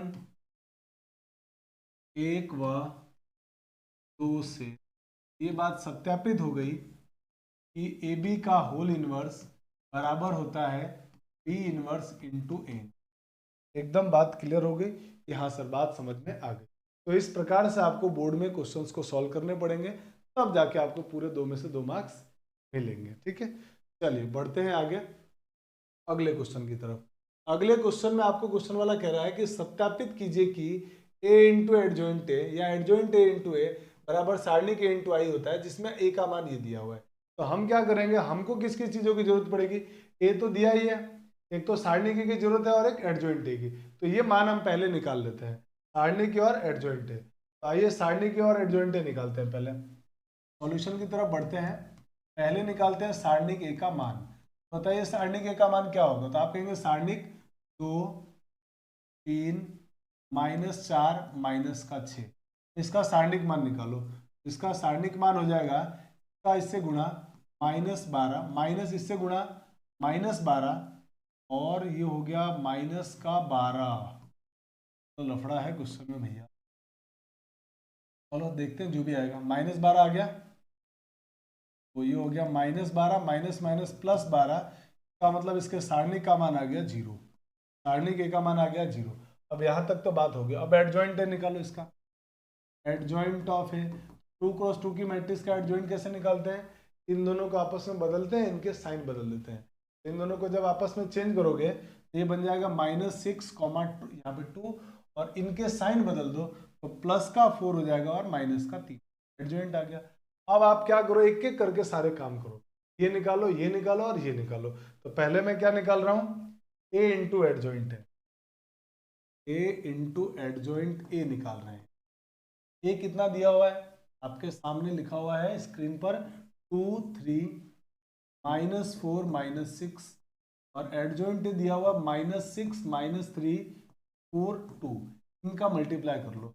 जब आप इनका मल्टीप्लाई करेंगे इस रो का इस कॉलम से, तो -12 प्लस के 12 -12 प्लस के 12, इस रो का इस कॉलम से गुणा करेंगे तो आएगा -6 प्लस का 6, इस रो का इस कॉलम से गुणा करेंगे आएगा +24 माइनस का, इसका गुणा इससे करेंगे आएगा +12 माइनस का। ऐसा करते ही सारे एलिमेंट 0 आ चुके हैं। ये हो गई समीकरण नंबर 1। अब आते हैं आगे, और अब हमको किसकी जरूरत है, अब हमारे को ये निकालना है। अब हम लिखते हैं एडजॉइंट ए इंटू ए करते हैं। एडजॉइंट ए कितना दिया हुआ है, एडजॉइंट ए आपके पास दिया हुआ -6 -3 4 और 2, ये दिया हुआ एडजॉइंट। ए क्या दिया है, ए ये रहा 2 3 -4 इनको सॉल्व करो, मल्टीप्लाई करो। जब आप इनको सॉल्व करोगे तो इस रो का इस कॉलम से मल्टीप्लाई, तो आप कहोगे सर -12 प्लस 12, फिर इस रो का इस कॉलम से गुणा -18 प्लस का 18, फिर इसके बाद इस रो का इस कॉलम से गुणा 4 दूनी 8 -8, इस रो का इस कॉलम से गुणा 12 -12 12 -12, ये भी सब 0 आ गया। का मतलब इसका मान भी आ गया 0 0, और ये हो गई समीकरण नंबर 2। अब हम निकालते हैं सारणिक a इंटू आई। सारणिक ए का मान 0, आई होगा 1 0 0 1, और इसका जब मल्टीप्लाई करोगे तो 0 0 0 0, ये हो गई समीकरण नंबर 3। अब हम क्या करेंगे, 1 और 2, 1 2 3 को देख के हमारे को क्लियर समझ में आ रहा है कि क्या करना चाहिए, तो हम लिख देते हैं यहाँ पर समीकरण 1 2 व 3 से, 1 2 व 3 से हमको समझ में आ गया कि इन तीनों के मान बराबर आ गए। इसका मतलब ये होगा a into adjoint A equal to में adjoint A into A equal to में डिटर्मिनेंट ए इंटू आई। और यही बात हमको सिद्ध करनी थी, जो हम लोगों ने प्रूफ कर लिया। याद रखिएगा, ये तो प्रॉपर्टी है, हमने पढ़ा है तो सही आएगा ही आएगा। अगर नहीं आ रहा तो मतलब आपने कहीं कैलकुलेशन मिस्टेक जरूर किया है। ठीक है, चलिए, तो आई होप क्या है कि बात समझ में आ गई। पढ़ते हैं आगे, और आगे चलते हैं हम लोग क्वेश्चन नंबर 3 में। आपको इसमें सिद्ध ये करना है, इसमें आपको ये सिद्ध करना है कि ये जो भी दिया है ना वो थीटा से स्वतंत्र है। थीटा से स्वतंत्र होने का मतलब हुआ कि सारणी का जब आप मान निकालेंगे तो उसमें थीटा नहीं आना चाहिए। तो आइए इसको सॉल्व करते हैं, देखते हैं क्या आंसर आएगा। सारणी का मान निकालते हैं, डेल्टा बराबर x sine theta cos theta minus sine theta minus x 1 cos theta 1 और x।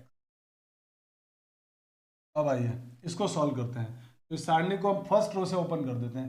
पहले x के लिए सॉल्व किया, ये कॉलम और रो कट जाएगा, इसका इससे मल्टीप्लाई होगा माइनस एक्स स्क्वायर, फिर माइनस इससे मल्टीप्लाई 1, फिर बाहर माइनस आएगा, फिर लगाएंगे साइन थीटा, और ये कॉलम और ये रो कट जाएगा, इसका मल्टीप्लाई इससे माइनस का x into sine theta minus इससे मल्टीप्लाई होगा तो कॉस थीटा। अब आप सारणी को सॉल्व करते करते आप पक्के हो चुके हैं। पहले कॉस को सॉल्व करेंगे तो ये रो कॉलम कट जाएगा, तो यहाँ पे आएगा कॉस थीटा, और रो कॉलम कटने के बाद एलिमेंट ये वाले बच गए, ये वाले।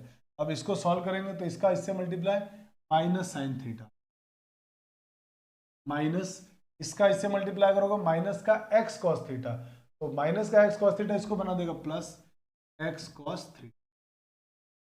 यहाँ तक हो चुका है। अब बस इनको कैलकुलेट कर दो, आपका आंसर आ जाएगा। तो इसका इससे मल्टीप्लाई करेंगे तो माइनस का एक्स क्यूब माइनस का एक्स से मल्टीप्लाई करेंगे तो minus minus plus x into sine square theta, और ये minus minus plus sine theta into cos theta. फिर इसका इससे मल्टीप्लाई करेंगे तो माइनस में sine theta into cos theta, इससे मल्टीप्लाई करेंगे तो प्लस में एक्स इंटू कॉस स्क्वायर। और आप देख पा रहे हैं ये माइनस का x sine theta cos theta plus का कट गया, और इन दोनों में से एक्स कॉमन आता हुआ दिख रहा है आपको, तो ये बन गया minus x cube minus x, और इसमें से अगर हमने एक्स कॉमन ले लिया तो अंदर क्या बचेगा, sign square theta plus cos square theta. यानी ये कितना होता है तो आपको मालूम है 1 होता है। ये हो गया minus x cube minus x plus x, ये दोनों कट गए, आपका आंसर आ गया माइनस का एक्स। तो ये हमारे इस क्वेश्चन का आंसर है। और ये इसमें देखिए आप थीटा नहीं आ रहा है, और अगर इसमें थीटा नहीं आ रहा है इसका मतलब क्या हो गया, हमने ये बात प्रूफ कर दिया, अतः थीटा से स्वतंत्र है, थीटा से स्वतंत्र। और यही आपको प्रूफ करना था कि थीटा से स्वतंत्र होना चाहिए। तो आई होप कि आपको ये बात समझ में आ गई होगी।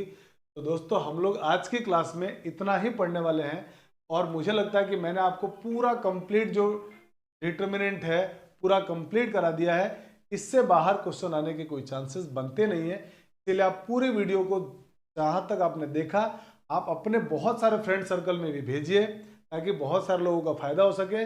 और अगर आप चैनल पर नए हैं तो चैनल को सब्सक्राइब जरूर कर लें, ताकि इस तरह की क्लासेस आपको जल्दी से जल्दी मिलती रहे और आप मैथमेटिक्स में कंफर्टेबल फील करें। मेरी पूरी कोशिश होगी कि मैं बहुत जल्दी आपको बाकी सारे चैप्टर की भी वीडियो प्रोवाइड करा दूं। साथ ही इस पूरे पैनल का पीडीएफ आपको, मतलब जो आज की क्लास में हमने पढ़ा है उसका पूरा पीडीएफ आपको टेलीग्राम चैनल पे मिल जाएगा, और टेलीग्राम का लिंक आपको डिस्क्रिप्शन बॉक्स में मिल जाएगा। तो आप हमारे टेलीग्राम चैनल साहनी मैथमेटिक्स से भी ज्वाइन हो जाए, वहां पर आपको पीडीएफ और नोट्स इस तरीके से मैं अवेलेबल करवाता रहूंगा। ठीक है दोस्तों, आज की क्लास में इतना ही पढ़ेंगे।